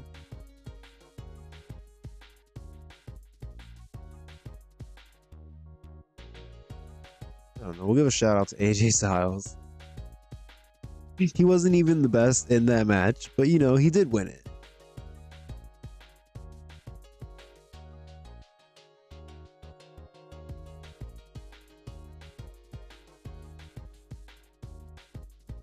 Man.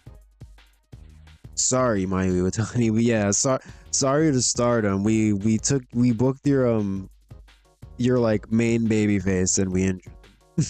Sorry. Oh, it made 2.6 million. Big number. Oh, our popularity went up Everywhere but Tasmania. God damn you, Tasmania. You're holding out on us. Yeah, this Amazon Prime deal's ridiculous. All right, it's my favorite time. Scrum time. I mean, this is obviously the start of a big push for him. He's the world champion, right? Right. Stupid question.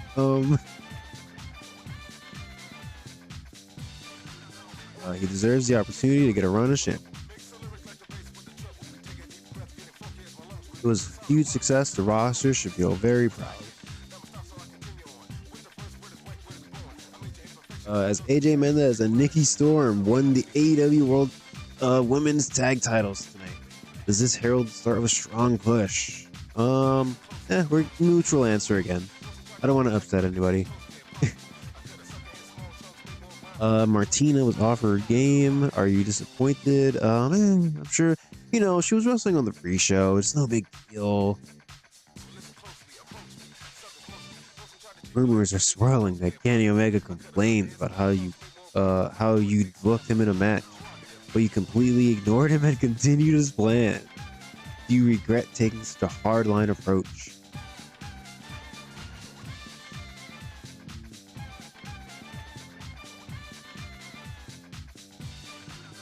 Man, what should we answer here? I don't want to piss off Kenny Omega. He's kind of important. Sometimes it's unfortunate. Yeah, it's unfortunate, but needed to be done for the good of the show.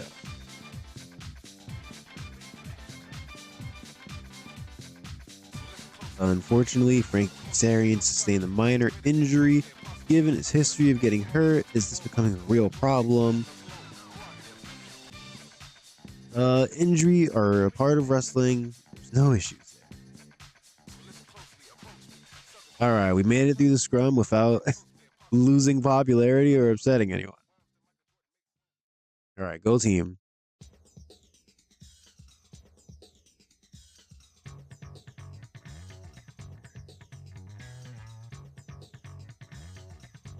All right, yeah, we've been streaming for over 3.5 hours. It's been like a monster of a stream.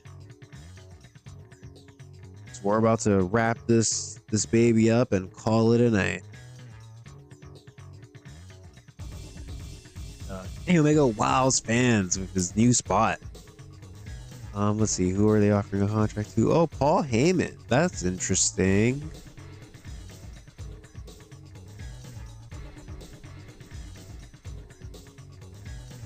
I mean, look, we could definitely find a use for Paul Heyman. We don't need him. You know what I'm saying? We've got Don Callis. He's not. He doesn't have as good mic skills, but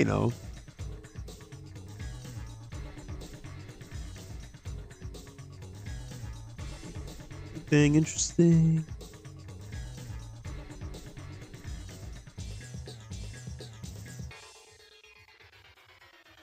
Jimmy Jacobs going from toned to muscular. All right.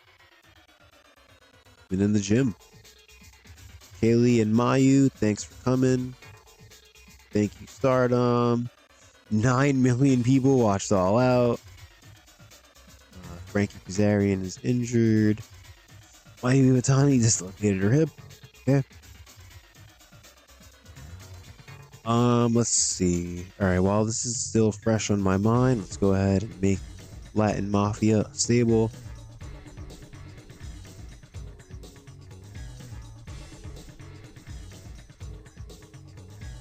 Let's see. Can we find a cool Mafia themed logo?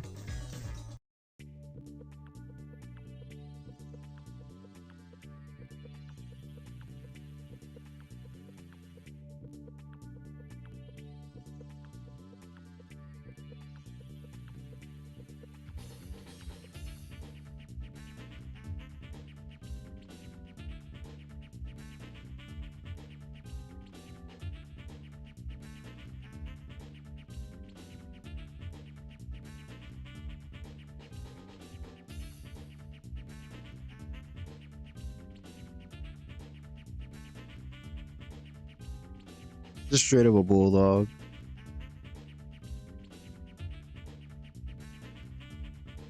Dog. Why is there two dog themed ones?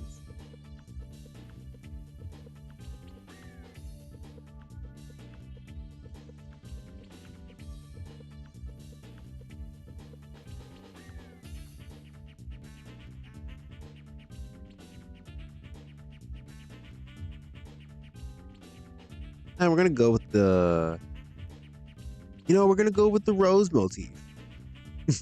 They're men of class and wealth, influence.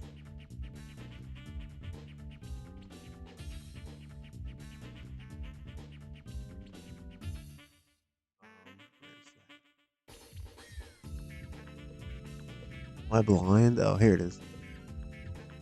Cool.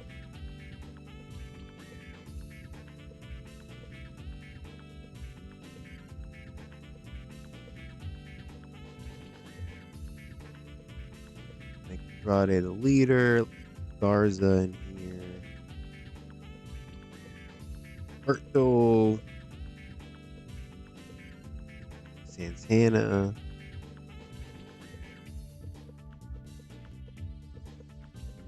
Tease,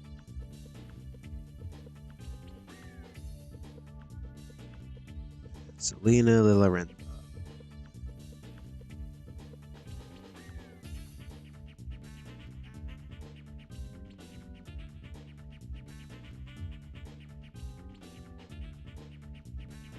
Hey, all right, new group. Oh, actually, while we're also here,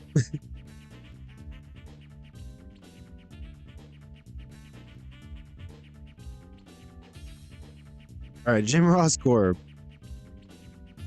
You know what? Actually, yeah, dogs.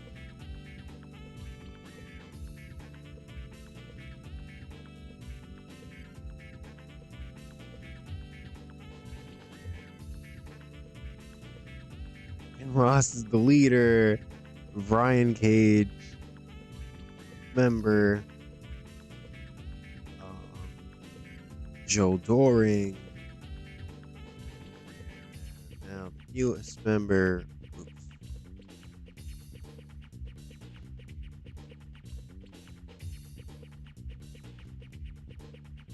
All right, yeah, I guess for now we'll just call them the Jim Ross Corporation.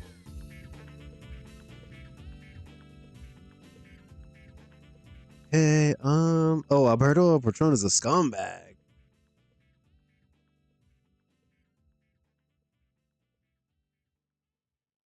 Oh, he didn't pay El Solar. Damn. I mean, this isn't anything we didn't know. We knew this already.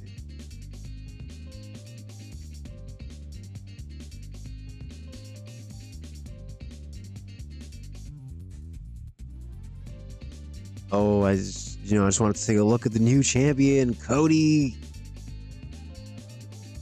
All right, we're making moves. Things are changing. It's a new era. We have two-time champs. Young Buck.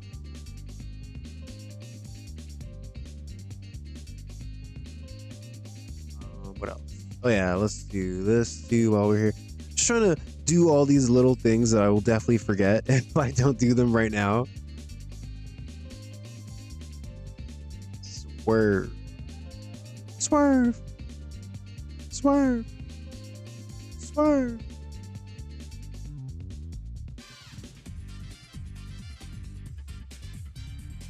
Dallas.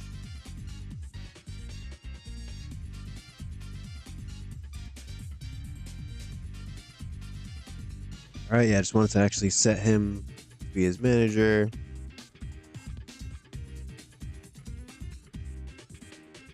Let me check something else. Can Kenny Omega lose? No, he actually gained 5.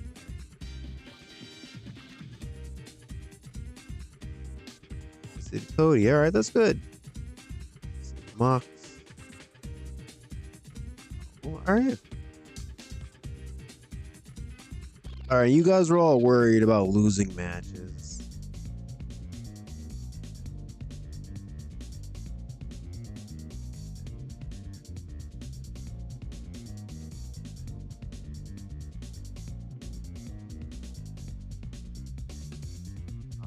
Let's see. Garza, are you still? Yeah, he's still unimportant, I'm assuming. I mean, but he's moving up. Roberto. How popular is Andrade?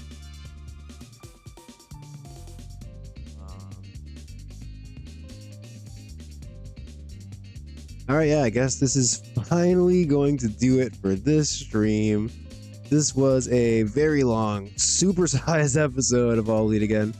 But yeah, we got a lot done. So if you watched this and you enjoyed it, please leave a like on the video, subscribe to the channel, you can leave a comment. Follow me on Twitch at Hijo de Amigo. Yeah, we'll be continuing this series, and don't believe anyone who tells you the CMLL series is dead. I swear it's coming back. I swear it's not dead. And yeah, I guess that's just gonna do it for this episode. Oh, one last thing. At the end of the last episode, actually, coincidentally, we saw that CM Punk re-entered the wrestling business. And, you know, I shortlisted him. I was looking at him. He's super, super popular. I was thinking about it. But, you know, I don't think I want to sign him. I just don't really like CM Punk, like, as a person in life. I think he's just a big asshole. You know? He just seems like a real prick all the time. And yeah, I know it's a video game. I know it's a game. But yeah, I just don't really want to sign him. And yeah, I just thought, I thought I would just share that with you guys. So nobody's, anyone who saw the last episode isn't wondering, like, oh, are you going to bring in CM Punk? Probably not. All right. Yeah, I guess with that out of the way, yeah, it's finally time to end this episode. So, yeah, thank you guys all for watching, and I will catch you next time. Take it easy.